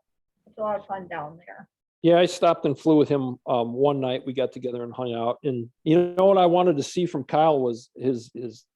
You guys remember when he built that the frame that had the gas tank integral to the mount? He called it the Dirty Bird. And sadly, it's hanging on the wall in his hangar. He never flies it. And I said, why don't you fly that thing? I mean, you spent all that time building it. You'd think that that'd be a pretty cool. And he didn't really have an explanation for why. He's just like life goes on, got busy.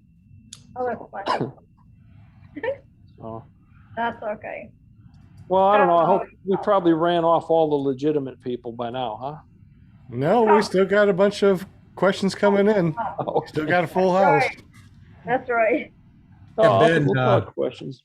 Paramotor NC, Ben, what wing would you recommend for someone stepping up after 1 year on an A-rated wing?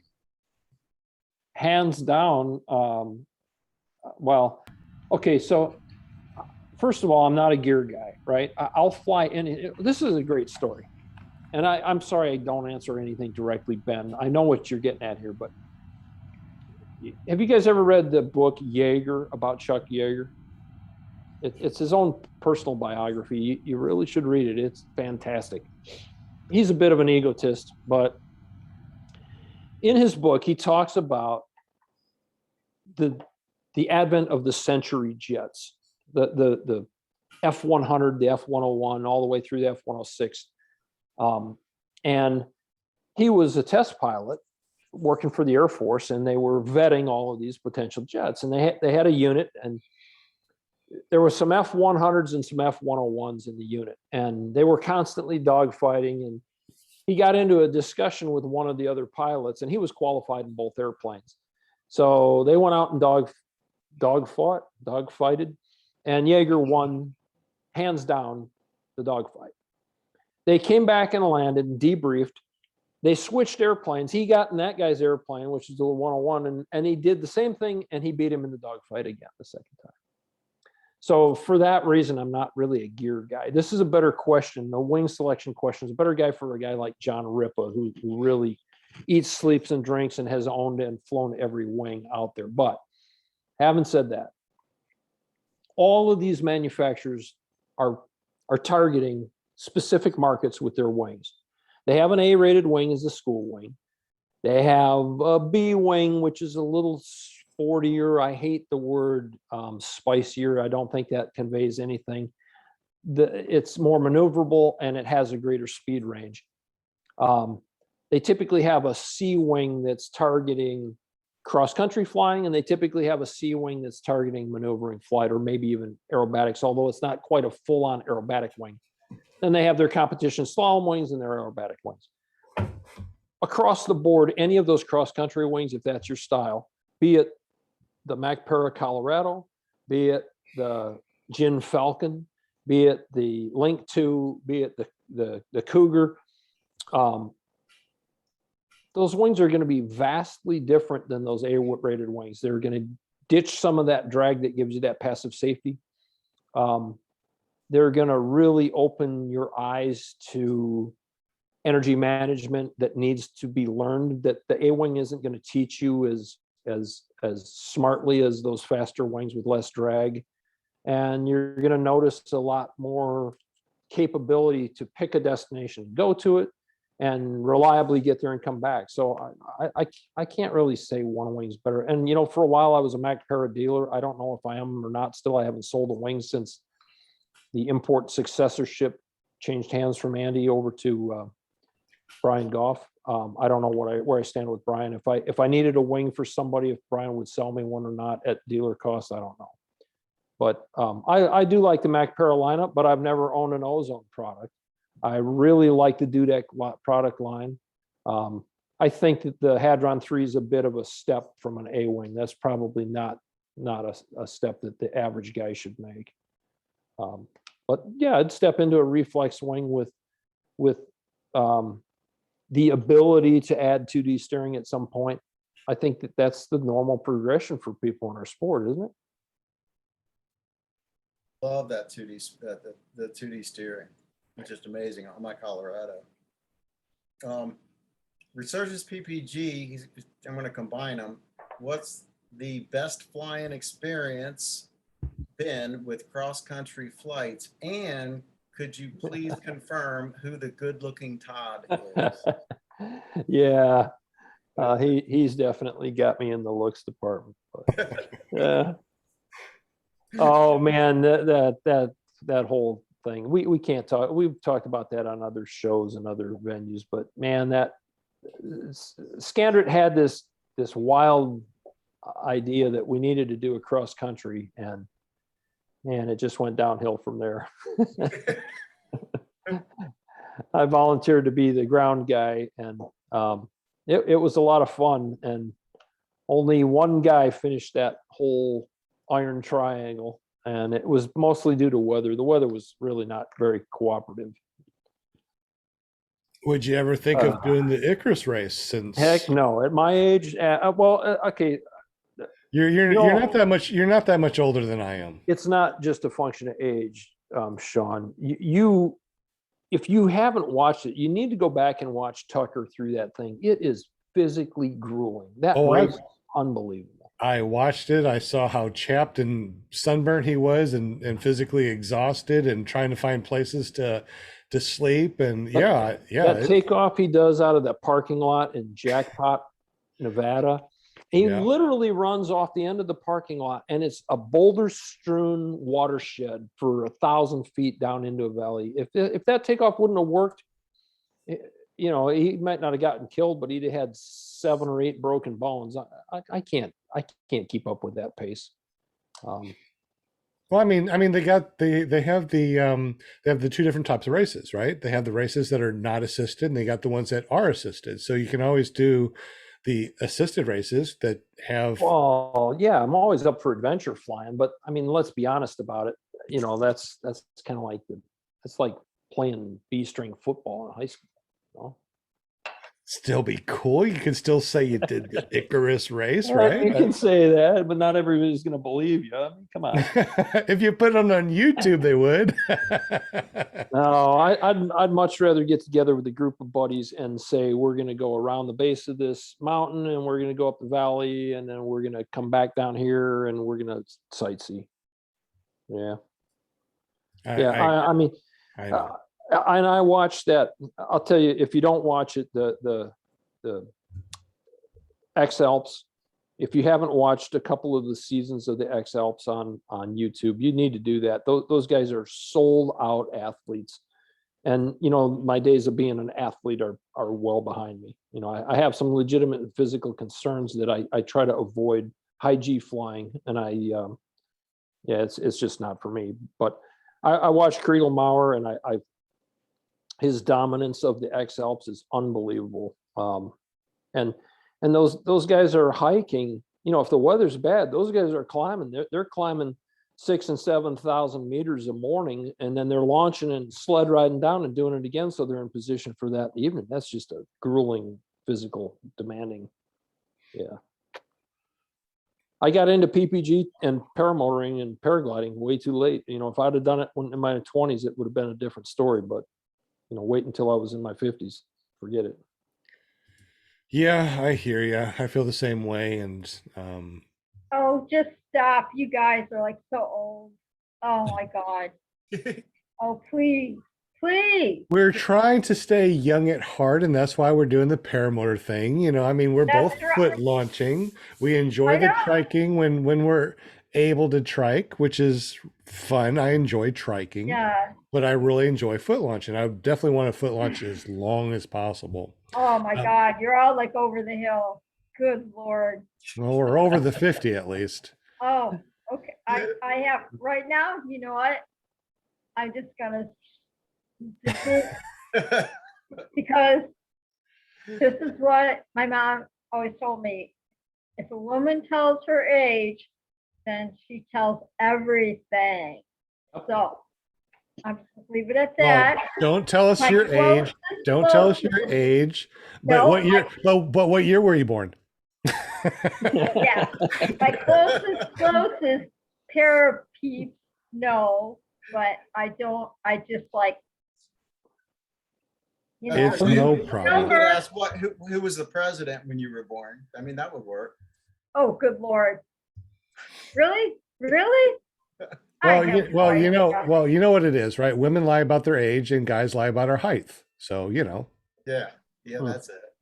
Oh, yeah. Right? Okay. Yeah. So that's another subject, but yeah. Do we miss any questions in the chat, or did we catch up finally? Yeah, so Brian Waller asked, what was your craziest launch you've seen in person? Was it at a fly-in? Oh, absolutely. Holy smokes. Some of the, I'll tell you the level of discipline's gotten a lot better at fly-ins. Some of the early fly-ins that I went to were just absolutely crazy.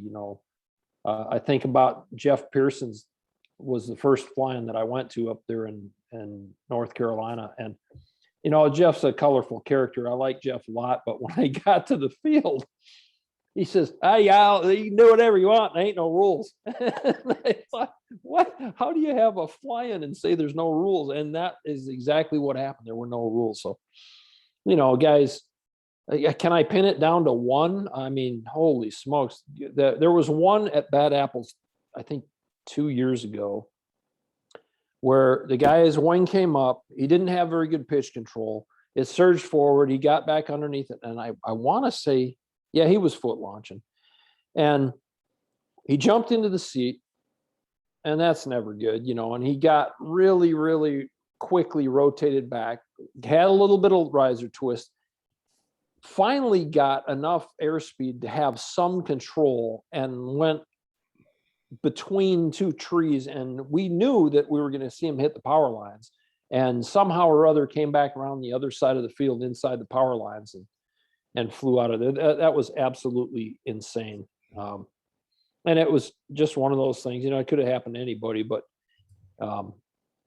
you see the guy that blows one launch and he sets up and he's got plenty of room, but he doesn't go back to where he was, and he blows the second launch. Now he's at the middle of the field, which he would have never made the decision to start there. But since he blew two launches, it seems like a good idea, as opposed to carrying all his gear back to the beginning of the field. And he'll take off from there. And I think that's what happened with this guy. He did not leave himself enough room. And that's why I like trikes at a fly-in, because I can trike myself all the way out to the other side of the field, set up, and no one sees me launch. I can go and buzz around, do whatever I want to do, and come back and land where nobody can see me, take off or land or bust my butt, which is, why go to a fly-in and try to do something that you're not proficient in, and then you're that guy. You're that guy.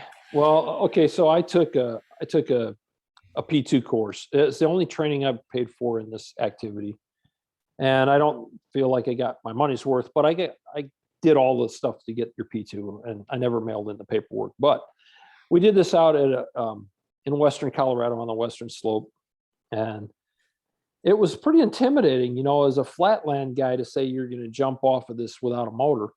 And the consensus of the class was, if you got to the edge of the cliff, it wasn't like you were going to die if you fell off the cliff. It wasn't a sheer cliff, but it was a 60-degree pitch, and you were gonna fall about 10 feet, and then you were gonna roll all the way down to the bottom of that hill until it flattened out. And that was kind of the consensus, that it would be worth it because you'd be that guy. You'd have a great story to tell. Todd, I just knew for sure. Paramotor NC said that I had a similar launch, and you had the benefit of watching it. So you guys have all seen Will's video there where he makes the goalpost. That was pretty scary. But I mean, Will, I didn't really ever feel like you were out of control there, like the guy I saw at Bad Apples. Oh no, but I said I couldn't tell you how I pulled that off.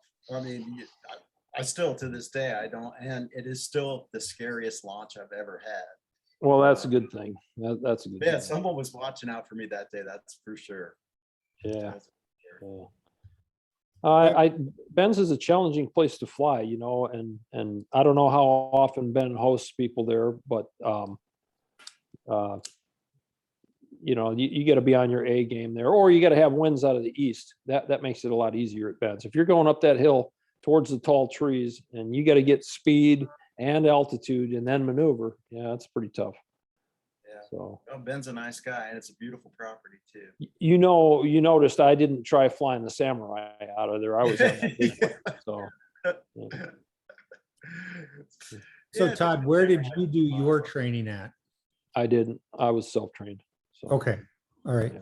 And then, when you were talking about the power to weight ratio. Now, is there something that is in between there that you're like, hey, this would work great if it was just lighter? And then if it would work, can you compensate that with a larger wing? Well, yeah, and when the Atom 80 came out, a lot of guys were doing just that. They were saying, "Hey, I like how quiet." I mean, I think Kyle O'Glee did a whole series on him flying that Atom 80 with a really big wing. So let's do some simple math here. The 185 works really good with all of the wings that I've flown, and the smallest wing, because I'm a big dude, so the smallest wing that I've flown was Jeff Dean loaned me his Hadron 3 23 meter at Wauchula last year. And I wasn't at my lightest weight since I started flying paramotors, and I ran 80 yards to get that thing airborne. So, and that was with the 185. So that I wouldn't go trying somebody's 21 meter free ride, maybe at the beach, but certainly not in a no wind launch situation. So let's think about tandems now. We're going to add that second guy, which is going to pretty much come close to, it's not going to fully double our weight because we're not adding a second engine. We're not adding a second fuel tank, but we're adding the lion's share of doubling our weight. So maybe a 40% increase. It only makes sense to say if the 185 is making 25 horsepower, it's probably not a bad idea to reach out there to the 50 horsepower range. There's really nothing in that category that's currently manufactured. About the closest thing that you can come to is the Rotax 447 and 503 series engines. And the Rotax 447 engine is basically the same engine they were putting in the Kawasaki jet skis of the 80s and the Kawasaki snowmobiles of the 80s. Those are Fuji Heavy Engine Works designed that block, and that's pretty much the standard air-cooled engine setup. And dual McCuney slide carburetors, side draft carburetors, they're hard to keep balanced. That engine's really temperamental. It was prone to quitting. And their manual basically says, do not use this in a manner that you rely on the engine for your safety, and the manual is pretty clear and spelling out that it's an unreliable engine out of the box. Wow. So they knew it was unreliable from jump. Well, I think that they had a really big ultralight flying and following, I should say. And I never got involved in ultralights in the 90s. I was too busy with my career. I couldn't afford it at that point in time. I had little kids, and the airline demanded too much of my time for me to do any recreation aviation flying. I was happy to get 2 or 3 days off in a row after being gone for four days with little kids in the house. That was a accomplishment in itself. And when I had vacation, I better not be thinking about going to the airport. My wife would have pickled my gonads. Until I got to the point where I wasn't as involved in my career, I didn't have time for recreational aviation. And by then, the ultralight thing, it was starting to fizzle. A lot of the ultralight clubs had fatalities, and it just wasn't as much fun as it was when guys started doing it. And then Rotax wanted to move on to something different. The Hearth engines tried to capture some of that market, but they weren't as effective. And there were still pockets of guys flying ultralights, but not like the craze that was the early 90s with ultralights. Right. And then now with you designing trikes, and possibly manufacturing trikes, how do and you touched on it a little bit, how do you deal with the liability issues? Eric, I don't know.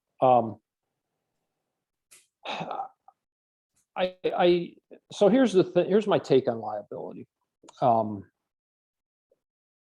In America, if you want to earn a lot of money, you assume risk.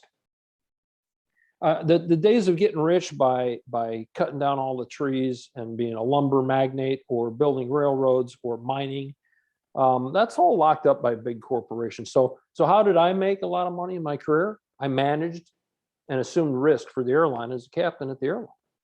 How do other people make money in our society? A lot of the big cash flow businesses have to do with risk management and risk mitigation.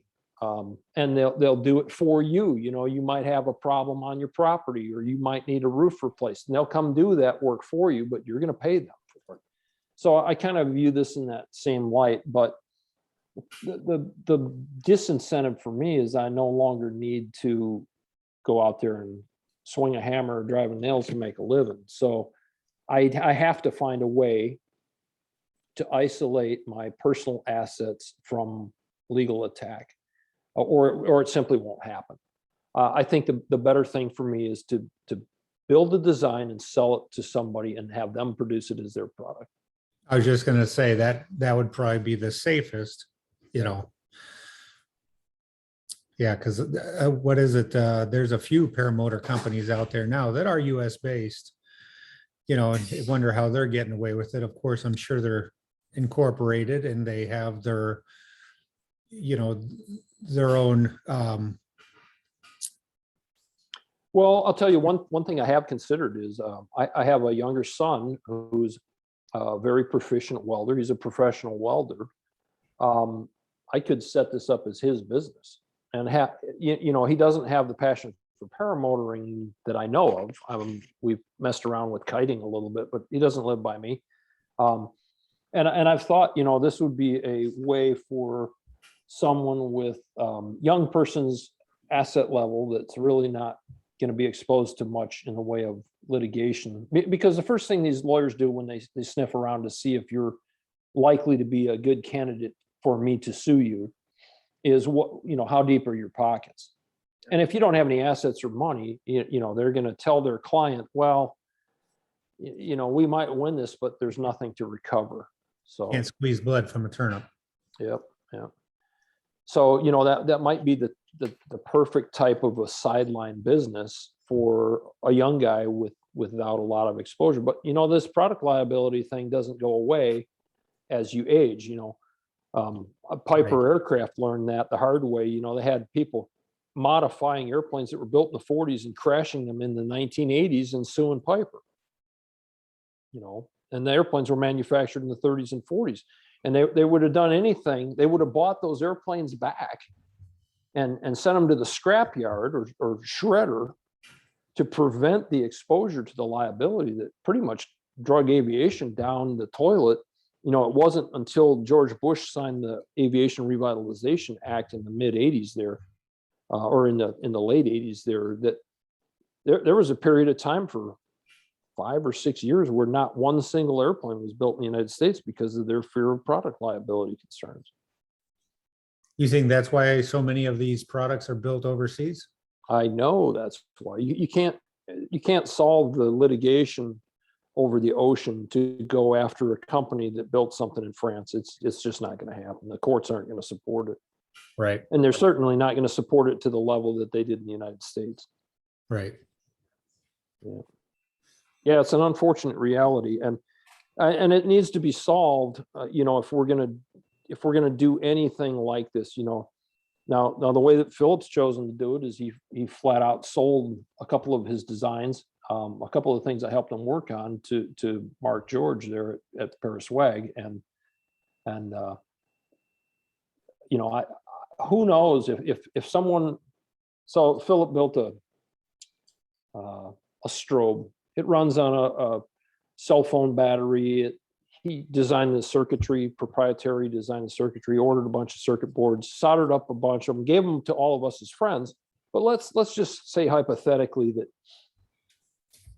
one of those things caught on fire and burned through somebody's riser and caused them to fall from 5,000 feet, and they could prove that that's what happened. Or maybe they don't even have to prove, they just make the accusation that that's what happened. And the guy was a high wage earner. Let's say he was a doctor or a dentist and he really enjoyed paramotoring. And he left a widowed wife and a 9-year-old and a 13-year-old who still needed to go to college, and he left them with no income. Well, I don't know how you defend against that. And I don't know where assuming both parties had assets to go after, both, you know, in that hypothetical case of my buddy Philip and then Mark, I don't know who would be insulated given that the design of that product was sold off. That would be one for the courts. And, you know, there might be some legal precedent out there that would help you figure that out. But I don't, you know, that's beyond my Right. desire to even care. Yeah. Hmm. So, yeah, product liability is a concern, but I don't think it's as big a concern. And, you know, the guy that I talked about here in Florida that had the fatality in one of the contraptions that he had built, he dodged a bullet, but, you know, it might not have gone anywhere. I mean, this guy was welding these things up in his garage in Michigan. And, you know, what are they going to recover from a guy like that? You know, $100,000 worth of machine tools and inventory, and then a lien against his income in the future. Right. You know, that the lawyers are looking for people with more money than that. Right. So Interesting.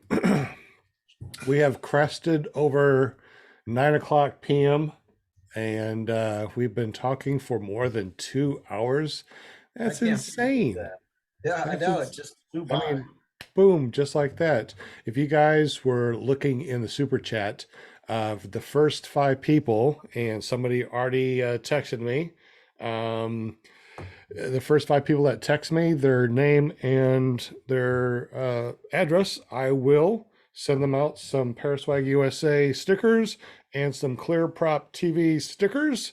And if you won some merch from us, I already sent you out some stickers and stuff also. So Deweese, you already got your stickers. I think I put stickers in there. Deweese, I put stickers in there. If I didn't, I'm so sorry. But anyway, any other questions in the chat? Any other questions for our panel? I just want to say this was a great show. You know, Todd, I don't think I've ever met you, but no, we met at Mountain City.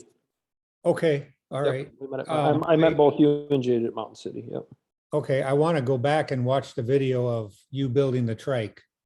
Yeah, take a look at it. Do that, because it is really intriguing. The only input that I have to say is make accessories. Nobody makes accessories for trikes. Do you know how hard it is to find skis? We all might not have that problem.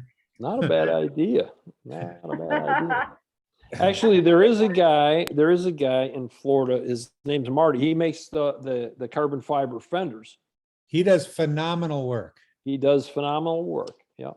Yeah, we have a few of his fenders, and he made Jade a custom fender that he painted, and it looks like a flamingo for her. Oh, cool. Yeah, very cool. Yeah. So, no, but I really enjoyed this show, and you're a plethora of knowledge. Geez. You know, and it's very Well, interesting to hear. I like your to say that I had a lot of experiences. So, you know, Right. my career put me in a position where I got to experience a lot of things. So, right. And I wish you the best on your trike. I really would like to see that. well, trike number 2 is almost finished. You know, these are the finishing parts for it. I got to buy wheels for it, and trike number 2 is ready to go. I'd like to have it powder coated. It's a good looking machine. Yeah. But where I really want to exercise my, I really want to reach out with a trike build where the motor stays on the trike. It's not a backpack launch unit. Yeah. And I want to build that monstrosity that can climb. You know, you guys have seen the Tucker Gott video where he talks about the most badass trike. And it's that RMZ 500 powered, I think it's is that a Zenith? I'm not sure what the brand of that trike is, but it's an awesome amount of power for the weight of it, and it goes straight up pretty much. Yep. Yeah. Yeah. So that's what's coming in the future. But keep an eye on Peter. Peter's a sharp dude, and he's going to solve this electric paramotor thing. Yep. Good deal. Probably. Also too, somebody 3D printed a motor and he tested the 3D printed motor not too long ago. Oh, I'll have to watch Did that. you I'll see have to that, Eric? That I 3D have printed? not. Okay. Yeah, that's pretty cool. I love this Oh, 3D printing stuff. was that, yeah, did I send you that link? We talked about the link. I don't know who sent Okay. what, Okay. but yeah. I think you sent it to me originally. Then I went and looked, and then I think I sent you the actual video that they Yeah. went and flew it. Yeah. So now you can 3D print electric motors. That's Who would have thunk it? I'll tell you what, man, if you guys don't own a 3D printer and you like this kind of stuff, for $200, go buy a 3D printer and learn how to use Fusion 360 to program, to build. You might make something simple.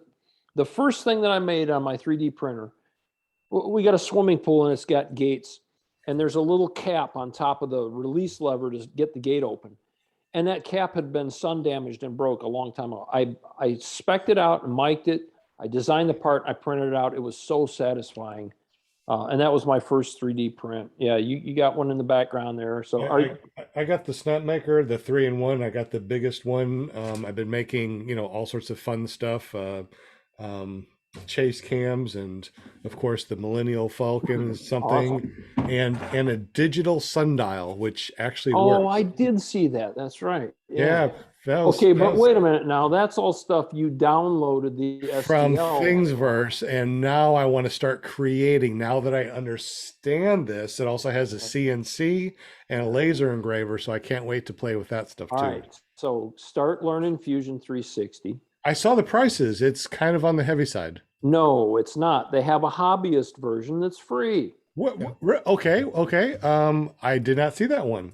Yeah. I saw the $1,500 for 4 years or 3 years, whatever it was. Well, that's okay. So the limitations on the hobbyist side, there's some things you can't do. You can't draw blueprints directly from Fusion.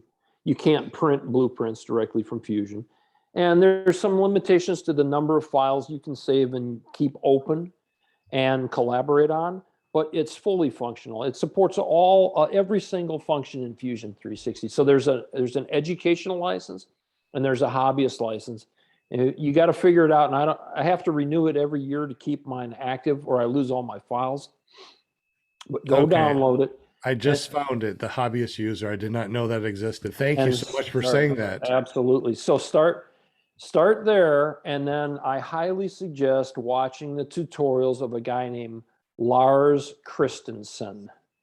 He's Dutch. He lives in the United States. He's an educator for AutoCAD, and he teaches 0 to hero courses on Fusion 360 competence. You can watch thousands of hours of instructional video on Fusion 360, and I just committed to it. I wanted to do it so badly. I said, every day for 3 months, I'm going to spend an hour in the morning when I'm having coffee, watching and acting along with my version of Fusion 360 running an hour a day. And in 3 months, in one day, you could do drawings. In 3 months, you had a basic proficiency to be able to design components and parts and output them to print them out on your 3D printer. No way. Wow. Yeah. Lars Christensen, Fusion 360 tutorials. Okay, I'm writing all this stuff down. Bill H said it's one of the best shows, and Resurgence PPG said that Todd's all right. We should keep him around, and I concur 100%. Man, thanks for coming on. Hey, man, thanks for having me. It's been a good evening. So I got to talk about some of my favorite stuff with some of my favorite people. Thanks, Todd, for letting me kidnap you to the show. You bet, Lynn. Thanks for asking me. You're welcome back anytime. All right. Knowledge, I totally appreciate you. Thank you so much. Well, cool. Yeah, I mean, Let's just go. Yeah. I got a ton of stuff that I wrote down, and I'll go back and listen to this again. And Yep. for those of you that do not know, you can always go to paratalk.org to listen to all of our shows audio wise. You can always go back and watch these shows again, and you can even go over to Audible and to Amazon Music. Search for PPG Grandpa's Paramotor Podcast. And here we are, our third season. This is Yeah. episode 108 with Todd. And man, I appreciate you coming out and hanging with us for over 2 hours. Who does that? Oh, we are like all over the place now. We're all over the place. So people say, where can I find you? And I just say, all over the place. All over the place. Yeah, I think that we're on all the platforms now. So Yeah. it's pretty cool. Yeah. I only got one person that texted me for stickers. So if you want to, I left my phone number in the chat. That's my actual phone number, so you can keep me in there. So if you ever want to text me and talk about paramotors, guess what? Not only is it Monday that I like to talk about paramotors, but I talk about paramotors from sun up to sundown. My poor wife. Oh my God. But she loves you. She loves me a wee bit. I love Yeah. her too. Any other questions that we missed in the chat or on the panel before we head on out tonight? I think we got them. Yeah, I do too. I think we Great. did. Well, thank you, Chatter. everybody that's listening to us live, that's listening to us on Memorex right now, that decided to listen to our show on one of the podcasting apps. We definitely appreciate you. Real quick, let's go ahead and sign off. Let's go ahead and go through our panel our panel real quick, and then we'll end up with Todd. So Linda Anderson, she's our ParaMomUSA.com. If you want to be on the show, make sure you go over to ParaMomUSA.com. Yep. And of course, that goes to her Facebook page. She is Linda Anderson, the Linda Anderson. There might be other ones out there, but she is the Linda Anderson. I am the. That's right. That's And right. she has, and you also have a very famous son that does something on Thursday nights. Yes, I'm the paramom. And on Thursday nights, we have paraglidingchalk.com .com. with the awesomest host, Robert Michaels. And he will be back in town. He's back already, but he will be there on Thursday night, this Thursday. So I'll keep you posted on that. And he'll talk about all the shenanigans at Salton Sea and everything. So I'm pretty excited about that. So I was so wish that I was able to make it to Salton Sea. I guess we'll have to do it some other year, but hey, it's always going to be there, I'm sure. There you go. Love you bunches, you guys. Well, Linda, thank you so much for helping us out, and we definitely appreciate you. Thank you, thank you, thank you. Love you with all my heart and soul. Did I do that right? Is that the right? I don't know. I'm too old for that. But thank you, Linda. We appreciate you. We also got Will Fly from willflyppg.com. Makes amazing videos. If you haven't been over to his channel yet, just go to willflyppg.com, subscribe, hit that bell notification. His videos are amazing. I mean, thousands and thousands of hits each video. I mean, done amazingly. Will Fly, tell us a little bit about your shenanigans and, I mean, you're amazing. If you like corny humor and you like flying paramotors, check it out. Willflyppg.com. All right. Well, thank you so much. We definitely appreciate you being on here, Will. We also got PPG Lear, LEAR.com. He does a paragliding paramotor podcast, a hangout on Tuesday nights along with Shane. Tell us a little bit about that, Eric. Yeah, so it's the Tuesday night hangout, and this week we're going to be talking about the fly-ins that are coming up, and where they're going to be at and what's going on. And then you can get to that by going to ppglear.com. And then Wednesday night we have Flying Flamingo Jade, and she does a show that is all females that are in aviation.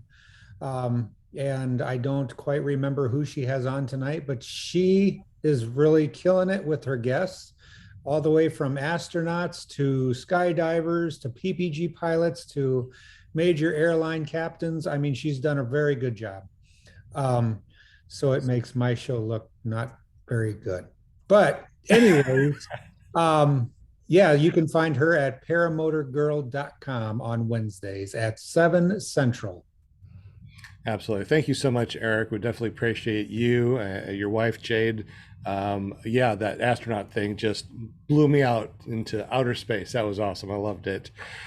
So thank you very much, Eric. I appreciate you. And of course, Todd Falstad, amazing guy, amazing guest. We appreciate you being on here for almost 2.5 hours.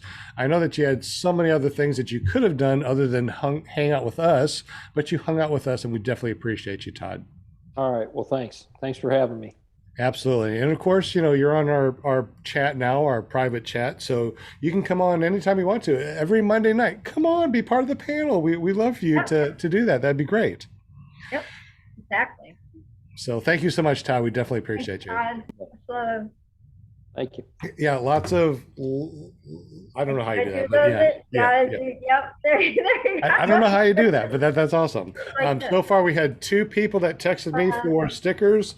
So keep on texting me. I think as long as you text me your name and address, I will send them out. So go ahead and do that. But thank you guys very much. We appreciate you. This is PPG Grandpa's Paramotor Podcast, clearproptv.com, paratalk.org. Find us anywhere out there that streams podcast. All of your podcasting apps that you love, just search for PPG Grandpa's Paramotor Podcast, and we're out there. Oh my God, we're out there. We're everywhere. Let me go over to the chat real quick and say hello to everybody that's still there. Paramotor Girls there, Brian Waller, Will Fly, Walter from Australia, Mickey Alberto, Eric Lear, Kevin Bush, the guy SC93. Let's see. I know there's more up there. I'm still going up. But of course, Todd with Resurgence PPG. If you haven't been over to Resurgence PPG, definitely go there. He helps out a lot of people in the paramotor community. We love you very much. Bill H. Nick Griffith. Hey, Nick, I sent you your stuff out. You should have got it already. If you haven't, give me a call. You won that T-shirt. James Robbins, Mac Fly Guy. I know there's a bunch more. I saw you. I'm just scrolling up. Dweese Milstead, Paramotor NC. I think I got everybody here. The what is that one? The Van Lander. Well, hello. All right, Vanlander. All right. Paramotor Steve, John Wayne. Thank you guys so much. We appreciate you guys. Every Monday night, 7 p.m. Central, 8 p.m. Eastern. Don't forget to go over to Eric's channel at ppglear.com, Lear on Tuesdays, and also ppgshane.com. On Wednesday, we have paramotorgirl.com. And of course, on Thursday, we got that very famous guy. What is it again, Linda? Paraglidingtalk.com. I'll be there. Be there or be square. That's right. All right. Y'all have a great evening, and thank you so much. You guys, if you want to wait around a second, we'll talk for 5 minutes before after we say goodbye to everybody. Bye.